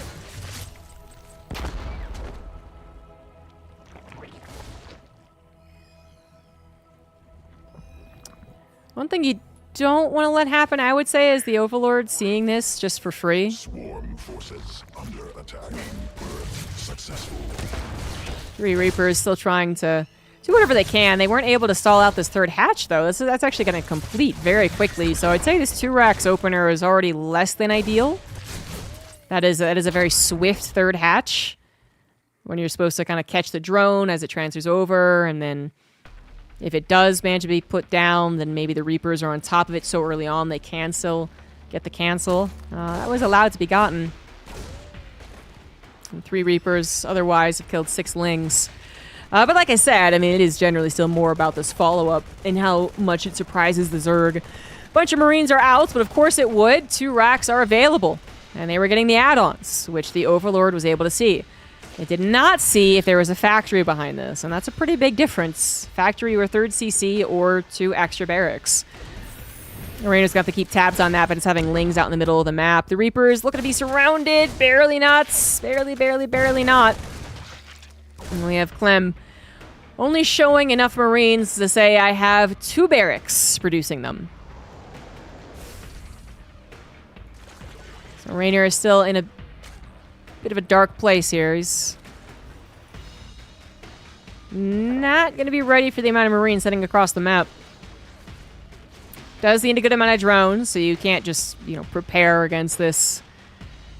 Even if he did know it was on the way, you can't just start making a bunch of Lings. You need that good number of drones to play the sustain game that this can turn into. The Reapers, once again on the front line. Very bold thing to do, because obviously the speed is done. They could be making a lot of Lings, and they could have just killed all these Reapers, but the Reapers are doing an excellent job killing the Lings and clearing out any scouting. No scouting happened from Rainer to see the Marines marching across the map. That's a lot of them, and they do have stim. No Bailings available. Ling number is not particularly high. Drones are going to be pulled into this because Rainer realizes how desperate of a situation this is, but look at that. They got murdered. They got massacred. The Queens are next. More drones are next. This is already a killing blow from Clem, having arrived on Rainer's doorstep without any scouting on the side of Rainer. As a death sentence. And that is a crappy way to lose game number 7, but it's StarCraft, guys. It happens. That is way too much damage to be taken. Rainer was chasing the Reapers. He was trying to make sure he got to a good drone count so that he could play out a longer game, and he had zero idea that there was going to be that many Marines and that they were being sent across the map without his knowledge. And unfortunately, this is not some type of all-in where that is somehow the bare minimum damage required. No, this was dedicated to an extent. If it did absolutely 0 damage, then Clem has some issues in his build. The very late 3rd CC, the no second upgrade, the lack of factory units. But obviously it did do enough damage. And just following this up with a slightly later 3rd CC, and, maybe not both upgrades, but 1 upgrade is still absolutely plenty. Rainer just had no idea. Just maybe didn't expect that build from Clem. Did get a little too preoccupied. It is apparently 1:30 in the morning when they were playing too, so can't blame him. Clem does a pretty cheeky build. It's very, very successful. And now with Medivacs, there's really nothing to stop these Marines. Medivacs and combat shields. And 0 Banelings from the Zerg. Surround is only partially effective. And that is basically that. Rainer really doesn't want to tap out, but the Marines are alive. More Lings are being made, which means more drones are not. And Clem has had the worker lead for some time now. Looks like Clem will say, all right, you got me for now. He will pull back, but he's pulling back into a lot of reinforcements into the 3rd CC. Actually, a lot of his reinforcements are caught. Okay, well, he'll notice that eventually, and he will bring them forward. There it is, and he'll bring them forward, and Rainer will not be able to stop that. It is inevitable, unless Rainer somehow deals with the first wave in a second flat. Instantly kills the first wave, gets the time to build the drones, then go back into army. There's nothing he can do. Burrowed Banelings is really cool, but it still isn't enough. I would hardly count that as the first wave. That was the first 0.7 wave. Here's the rest of the wave. Because he needs drones. He can't just keep taking trades. At 39 drones, this is never going to be enough. Excuse me as my timer goes off.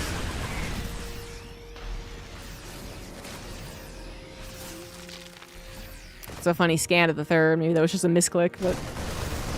Burrowed Banelings still trying their best. Love the idea, but it's just too far gone. Raynor will have to tap out, and Clem will take the series 4-3. That was still a fun TDZ.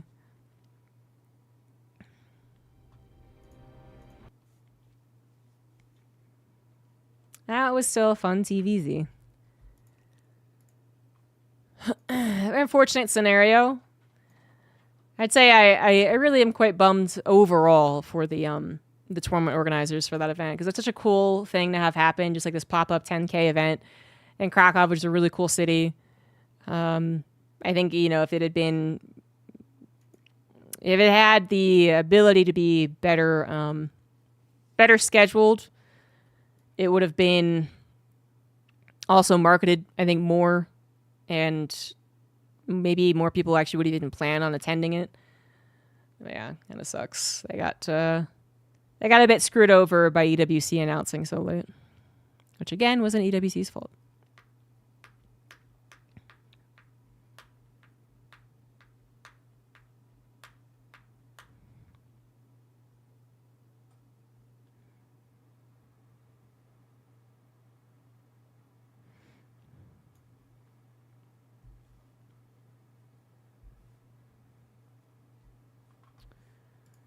I got no plans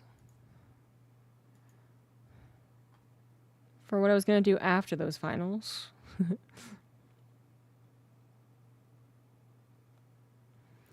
Yeah, I did hear that. So apparently Krakow is like really, really interested in esports. They really want to promote esports as a way of promoting their city, I guess.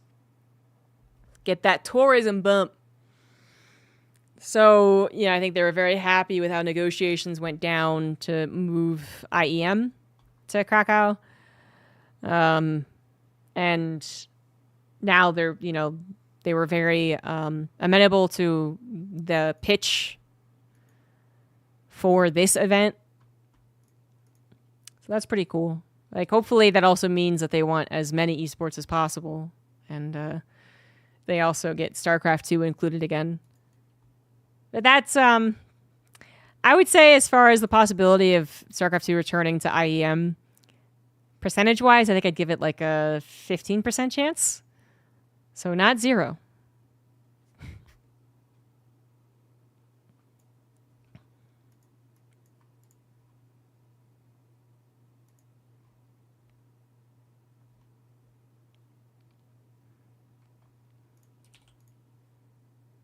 Hope my computer's not overheating. My cat has decided that that is a wonderful warming bed.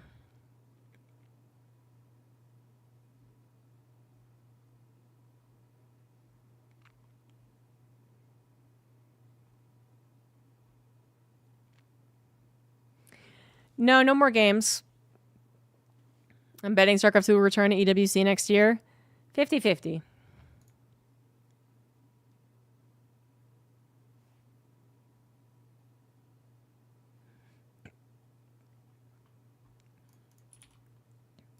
We did have some cat treat redemptions, so.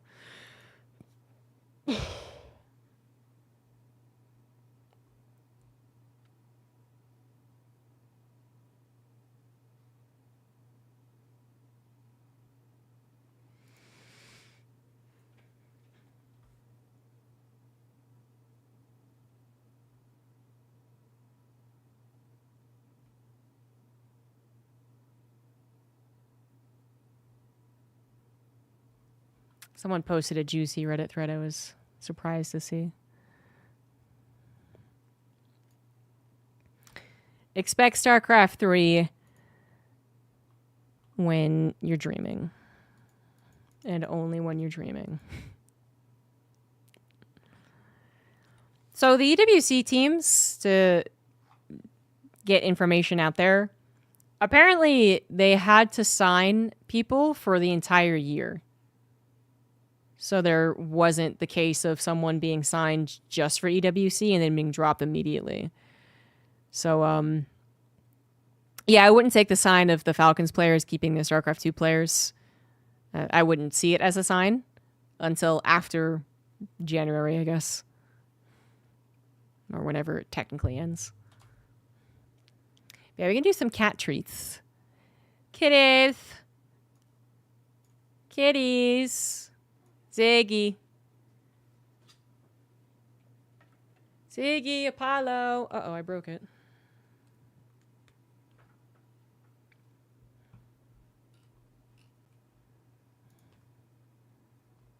I fix.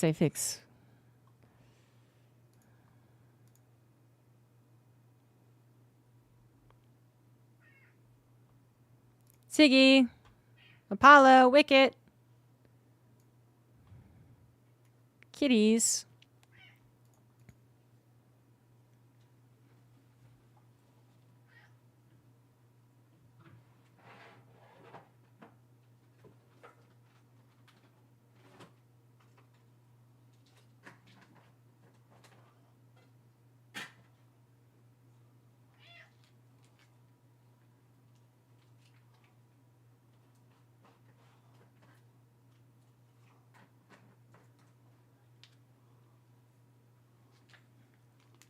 Look at that tail quivering. Ah, God, the nails are so deep in my flesh. God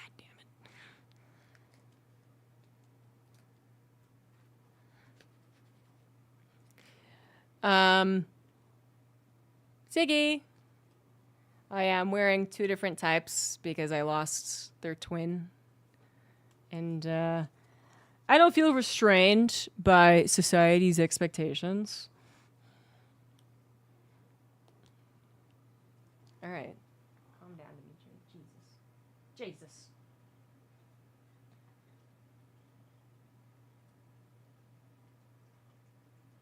Ziggy.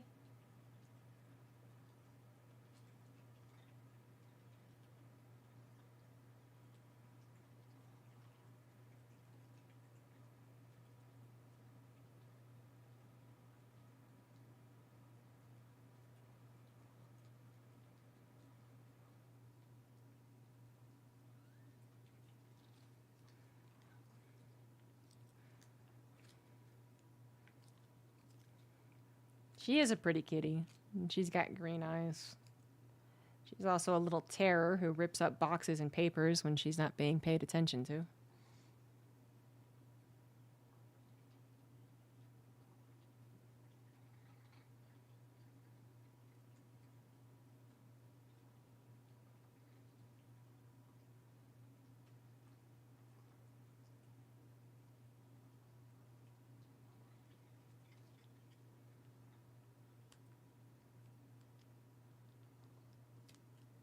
Man, Ziggy's missing out on cat treats.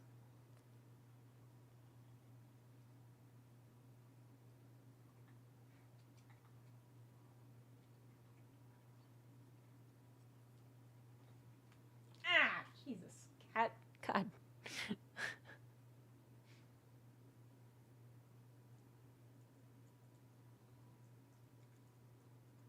think we didn't feed the poor sucker. He's only 16 pounds. Flesh and bones.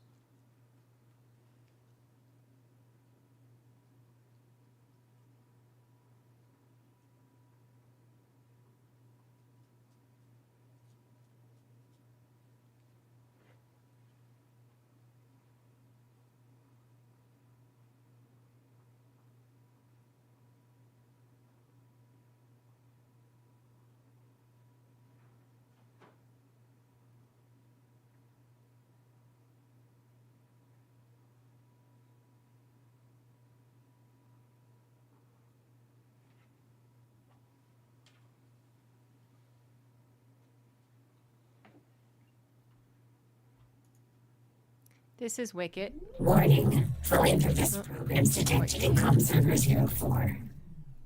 Thank you. I stand. Thank you for the 5 gifted subs. Oh, she likes the face scratch.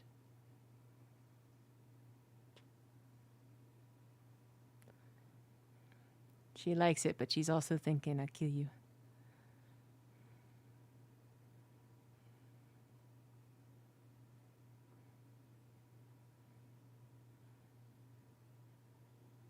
You're being remarkably calm.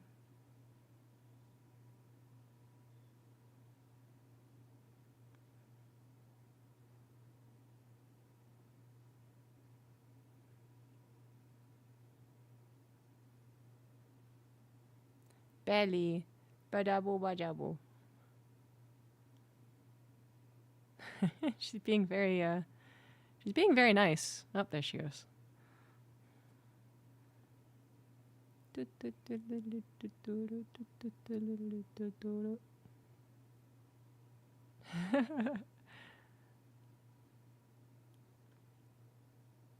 because I've been gone for so long. She's just happy I'm home. Is this comfortable?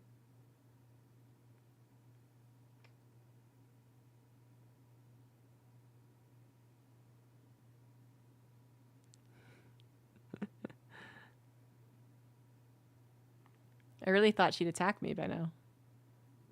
Oh, okay, there. Oh, yeah. All right.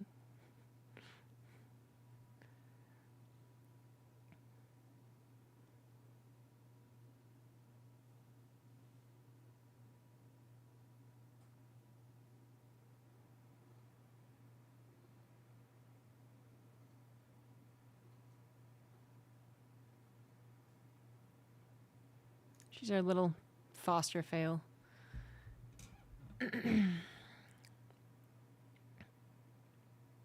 Good night, Riamar. Didn't they call it like a tiger coat or something? I don't know.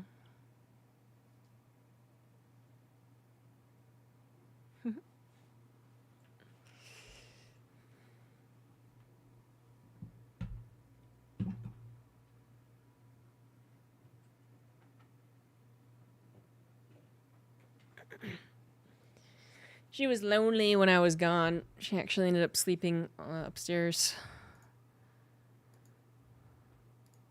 But now that I'm back, she's taken her rightful place. And that's all I got. That's all I got, guys. As far as what the stream is going to do, now that we're, over the EWC hump, we're on the other end, we're on the other side, I thank you for another gifted sub. Programs detected in comm server 04. I'm not totally sure, to be honest. I'll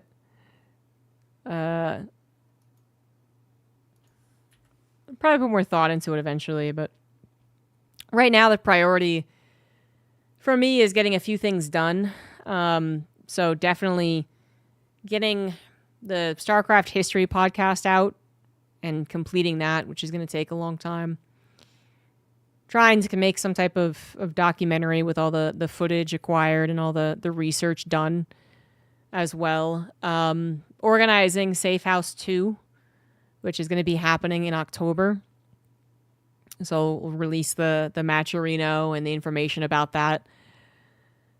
And then probably, actually doing a decent amount of Deadlock as a look toward the future. And so that means that, like, StarCraft 2 commentary is probably going to, be on the back burner. It's going to take less of a priority. That's just the way things are going right now with StarCraft. Thank you, Hysen, for another 4 gifted subs. Or just YouTube. It'll be on all, like... It should be on most podcast applications. Just like my last podcast was. So I don't remember if that included Spotify, but I think it did. I'm not sure.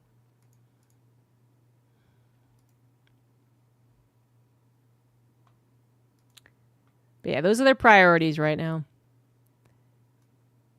StarCraft 2, have no idea what's going to happen with it. I suspect we'll be waiting a decent amount of time. Probably not all, probably not the same amount of time as last year.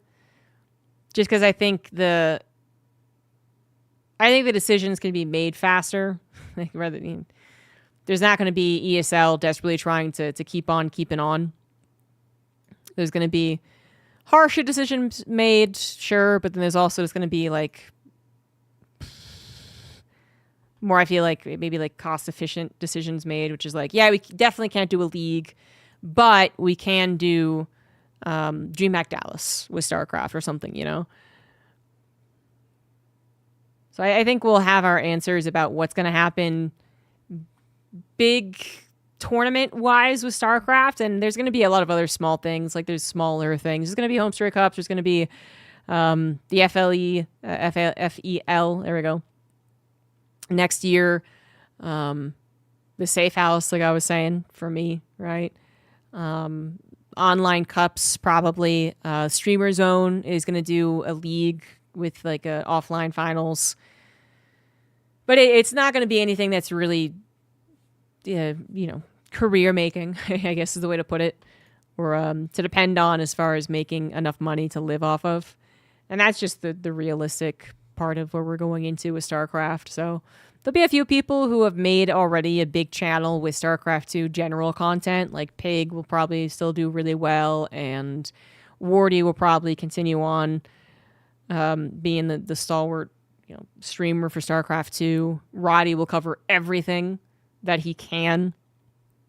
But for me, it's not something that's really worth investing into. Trying to build up all of these other avenues of revenue for StarCraft specifically.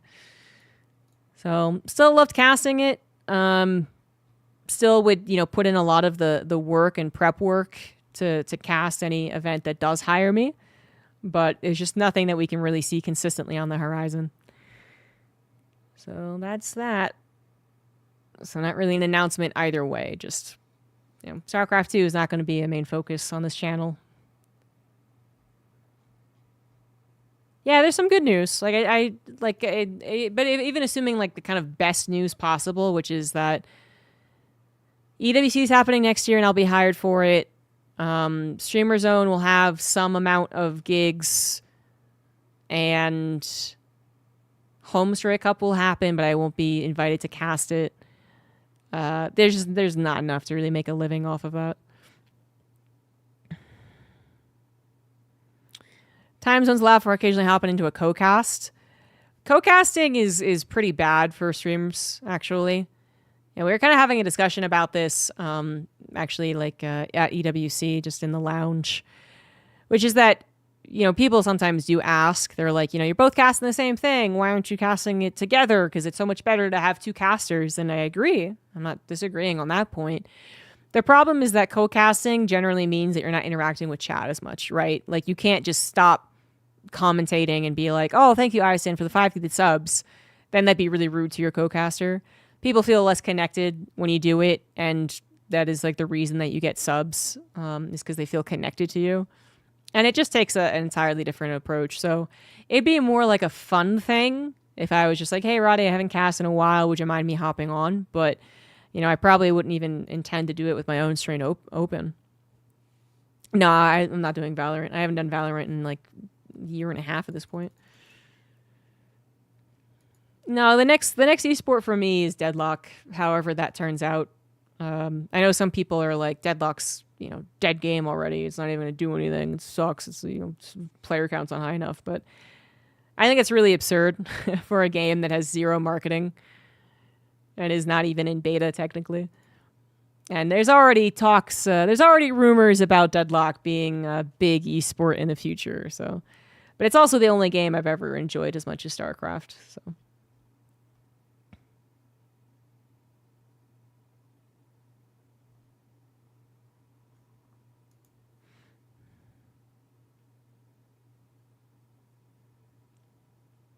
Totally understand if you don't say thanks. Oh, well, a lot of people would understand. They would. It's just that it also means that a lot of people wouldn't bother doing it in the first place.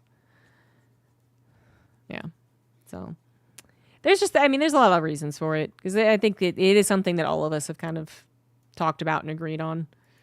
There might also be some like pop-up cool things that happen. Like, you know, there is definitely interest from from sponsors and people who just love StarCraft and they have money that will pop up. But I just, it's just something that you can depend on to be hired for, or can depend on that will actually pay anything. And, the more that I don't do stuff out of pure passion, the more that the people who are still doing stuff out of pure passion are going to be hired instead. There's not much of a deadlock scene right now. You're true. You're right about that. But it's also, it's one of those moments where like only the people who are really dead set on being a part of the first wave of esports are doing esports. You know what I mean? So the people trying to get in the foot in the door before the door is even open. They're like trying to like bust the door down actually. Which is certainly a plan, but it's not one that I'm usually very comfortable with. I'm very bad at this whole, talking to the right people, dropping the hints that you like something, getting your name in the midst of stuff. I didn't do it very well in StarCraft at all, and I probably won't do it well in Deadlock. But I do enjoy Deadlock, and hopefully just by enjoying Deadlock and enjoying commentating it and playing it and making content for it will get me hired eventually. At least I'm not hard committing on Stormgate. Imagine. Can you imagine? Can you imagine if I just shielded so fucking hard for Stormgate a year and a half ago, and then I saw this like disaster unfolding, and I was just like, I can't walk it back, you guys. I can't. There's like a 1% chance that this could be it. This could be my thing. Who do you need to tell? I have no idea.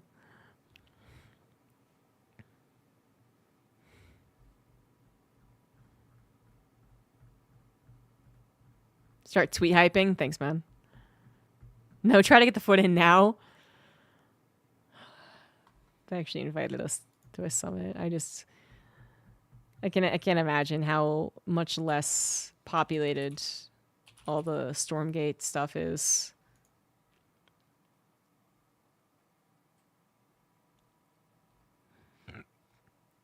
Is 5 years ago when they were like, we're making Stormgate, here's your first look at it, whenever it was. You can bet you that everyone made time to go and look at that preview.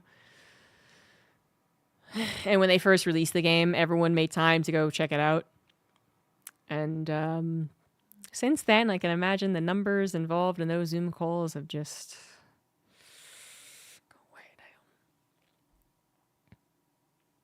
Most people have lost interest in Stormgate. There's only a couple, like I could list a couple. It sounds like I'd be mean though. I mean, the problem too, it's not even, maybe I would feel like a dick if I was only hating on it because I didn't see it as a path of professional, revenue, right? That would just be the dickish, selfish thing to do, which I'm not. It's more like most of us actually want to enjoy the games that we actually, cast and make content in, and Stormgate's meh. Warmaha, thank you for that tier 1 sub. It's like 2 people taking strays right now. I mean, you could see it that way. I really didn't mean to think of anyone in my brain when I was talking about shilling for Stormgate.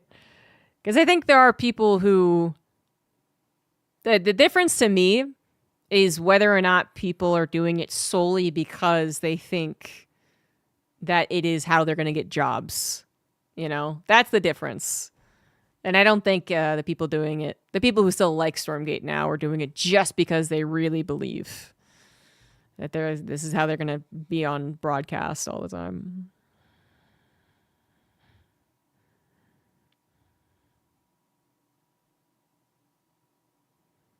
It's like I kind of need to cook, yeah. Yeah, it's just too late. I mean, I enjoyed the games I played leading up to last year's EWC, but I think I would have not enjoyed them very shortly after because that was the very heavy dog meta. Celestials, I think is still a very badly designed race and would always be very difficult. Balance is in a terrible place in general right now anyways. Infernals are very strong. And I'm going to like the 1v1. I'm like what they've actually developed so far and what they're trying to appeal to. And then once I'm out of the 1v1, there's very little else that Stormgate offers.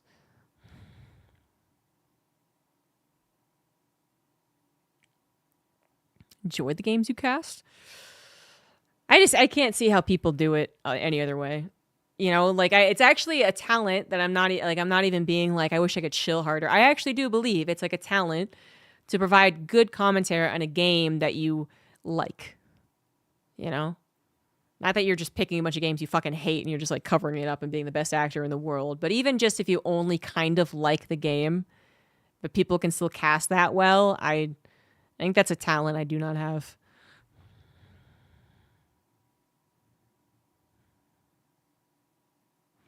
I think Zero Space looks the most interesting out of all of them, but I also said this, I think, 2 or 3 years ago. To me, because I remember comparing the cinematics. I was like, the cinematics in Stormgate aren't good. Actually, Immortal Gates of Pyre, I think, used its cinematic budget very well, even though I have other issues with that game. Like, I think they did much better. And in Zero Space, I was just amazed at how much they did compared to Stormgate. You know, like I thought the units were better looking. I thought they were more interesting. I thought they were more diverse. I thought the movement of the game was equal to Stormgate, actually, where people are like, well, Stormgate's going to feel the best. It's going to feel the most like StarCraft. Zero Space feels fine. The sound design I thought was already better. The mechanics of the game, just in general, I thought were already more interesting. But it is a game that I don't see myself doing a lot of, just because I don't think I'm that type of person. Like, StarCraft 2 is actually such a special case for so many people. It is the one RTS game they played, or it is the one competitive game that they play. And for me, I think it's more about, like, I could play a bunch of campaigns of RTS and enjoy them, as I have on stream, but to make me something, you know, to make me like obsessed with playing and getting better and casting and seeing what the pros do and all that, I think is just, it's very difficult. I'm not going to be hooked into much of anything, which is why Deadlock is so special to me.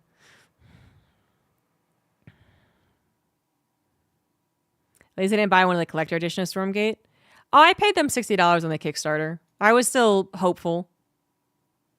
They gave me a collector's edition, actually, which I was like, please don't. Like, you know, I don't really need this. But they did give it to me.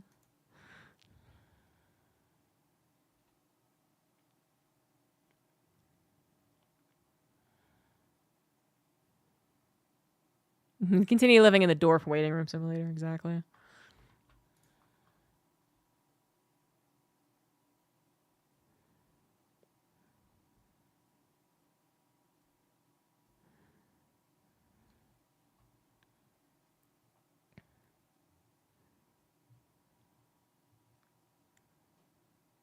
Oh, is that true?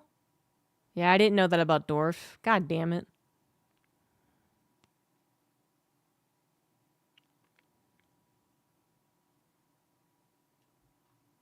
So there are other competitive RTS games.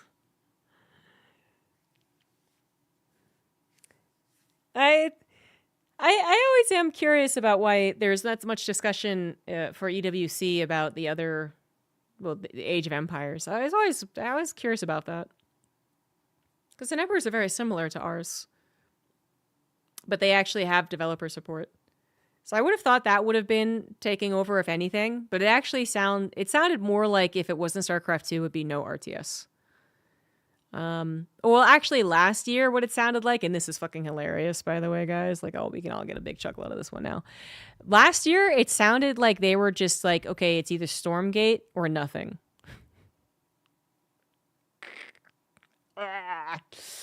Which I heard that the first day of last year's EWC, and I was like, oh no. Because even though I enjoyed playing it, it wasn't like the thing for me.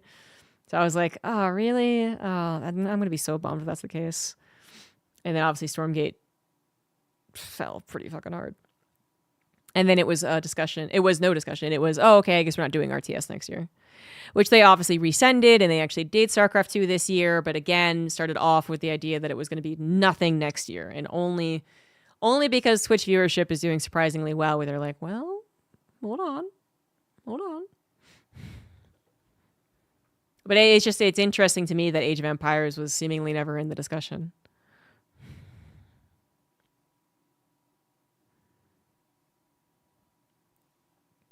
Yeah, AoE 2 is bigger than AoE 4. But AoE 4 is getting more and more, like, respect.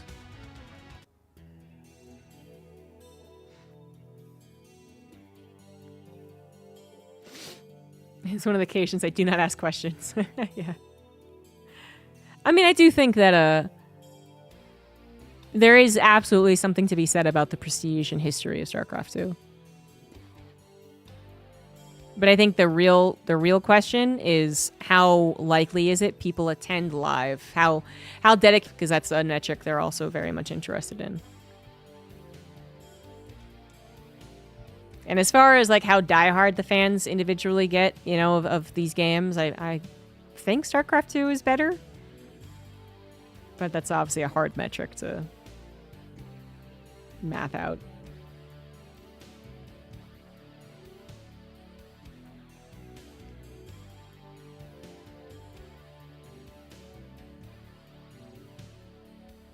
You're surprised Brood War isn't considered more?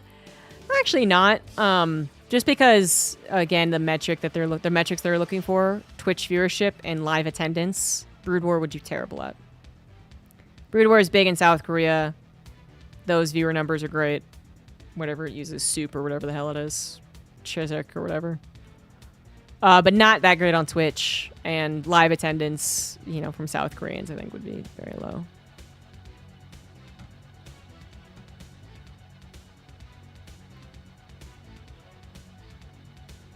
I do think it also helps that there's so many people involved in all of these companies that are definitely more attached to StarCraft 2.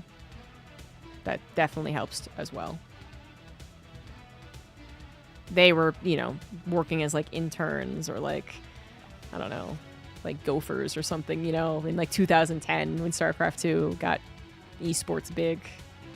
15 years later, they're like the CEO and vice president and something, and they're like, yeah, I liked StarCraft 2. The cats did get treats, yes.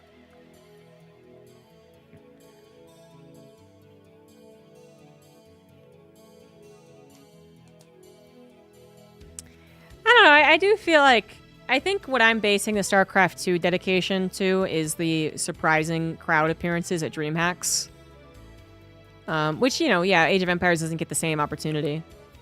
And I don't know how big their crowds get at the events they do go to. I know they were at DreamHack one year, and it was very small, but it was also like the Hanover DreamHack or something, like Germany, but not the biggest German DreamHack. I don't remember. But yeah, thinking of Austin and Dallas, I mean, there's one thing that a lot of casual people will like kind of have heard, you know, whisperings, is that StarCraft 2 had a surprisingly large live presence at these DreamHacks. That they were stealing chairs from other venues and stuff like that. So that's what I'm basing it off of.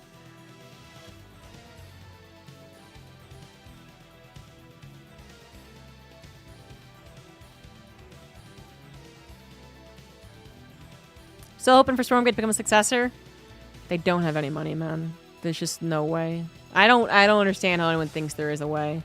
Some people are like, well, if the sales of their launch go well, and it's like, I don't know if anyone has done the math on how much they would have to sell at launch, but the numbers would have to be astronomical and totally unreasonable.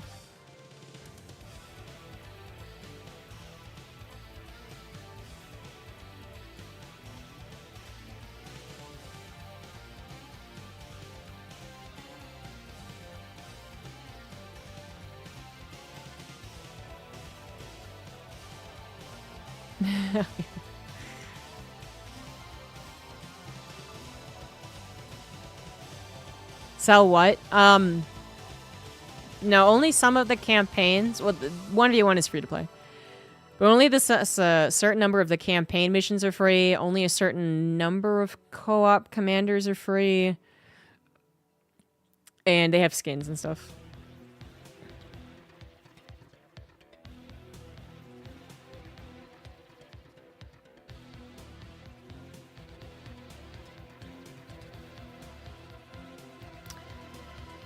Yeah, I mean, going to Riyadh is always it's a bit difficult.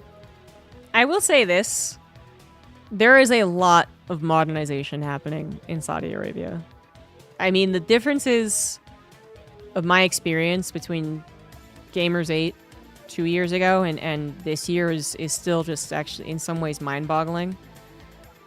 And we're talking about 2 years ago, like every move I made, it felt like someone was gonna come out and shoot me. Like, it was just like, what did I do wrong this time? Oh, fuck, oh, God. And now the airport is like normal. I don't know if I can quite describe it, but it's just like they don't, they're not like hyper analyzing you. They like this time around, they looked at our passport, looked at our visa, and we're like, all right, whatever, go. They don't even care. There were like armed guards watching the bags go through the secondary security. Everyone is really nice as well. I feel like they're getting used to just like how maybe like Westerners act, and they're doing some similar things, like talking louder, which I know sounds really weird, but it's definitely a thing. When you go to a country where everyone speaks like this all the time, you feel like you're doing something really wrong if you speak like this. That's changed. The check-in guys at the airport were like, and now the guy was like, oh, hey, what's up? Yeah, going home? Okay, yeah, I hope you have a good flight. I like your bag, by the way. I like the Pokemon stickers. It's just so... like, it feels a lot more like a, I don't know, like a real place, and not like a place that has been closed off from the rest of the world for how many years.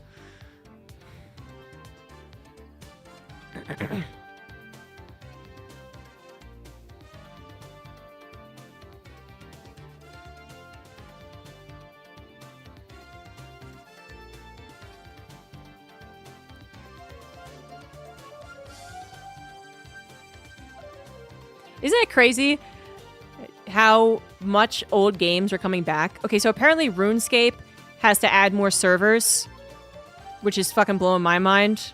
But apparently Final Fantasy XI is as well. Final Fantasy XI closed new players to its game because they were running out of room on their servers. There is somewhat of that like cyclical kind of thing going on. Like I remember Artosis years ago saying on one of the talk shows where he was like, I'm a big believer in like things, going back around. All right, like more people are being pushed towards these gacha games, these easy games, these mobile games, and these do everything for you games. And I just really believe that things will turn around eventually, and people will want the competition, and they'll want the difficulty, and they'll want just like an actual good game.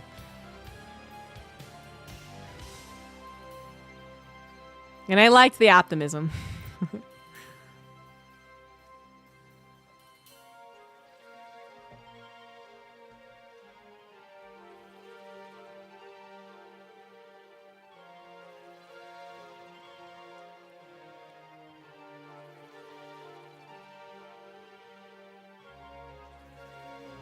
Warcraft 3 having a small resurgence, yeah. Good night, Mike. See, for me, Starcraft 2 is such a marketing problem because, yeah, I feel like when it comes to all these, like, the talks about the Zoomer brain and the Gen Alpha brain, if you're talking about a game where you just never stop doing something, Starcraft 2 is absolutely it.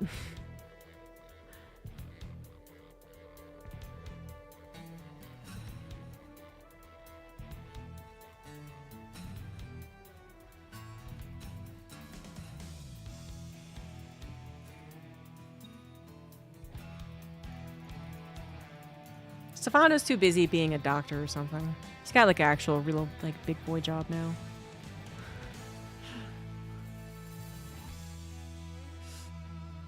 Yeah, I need to get ready to leave. I need to put my laundry away as well.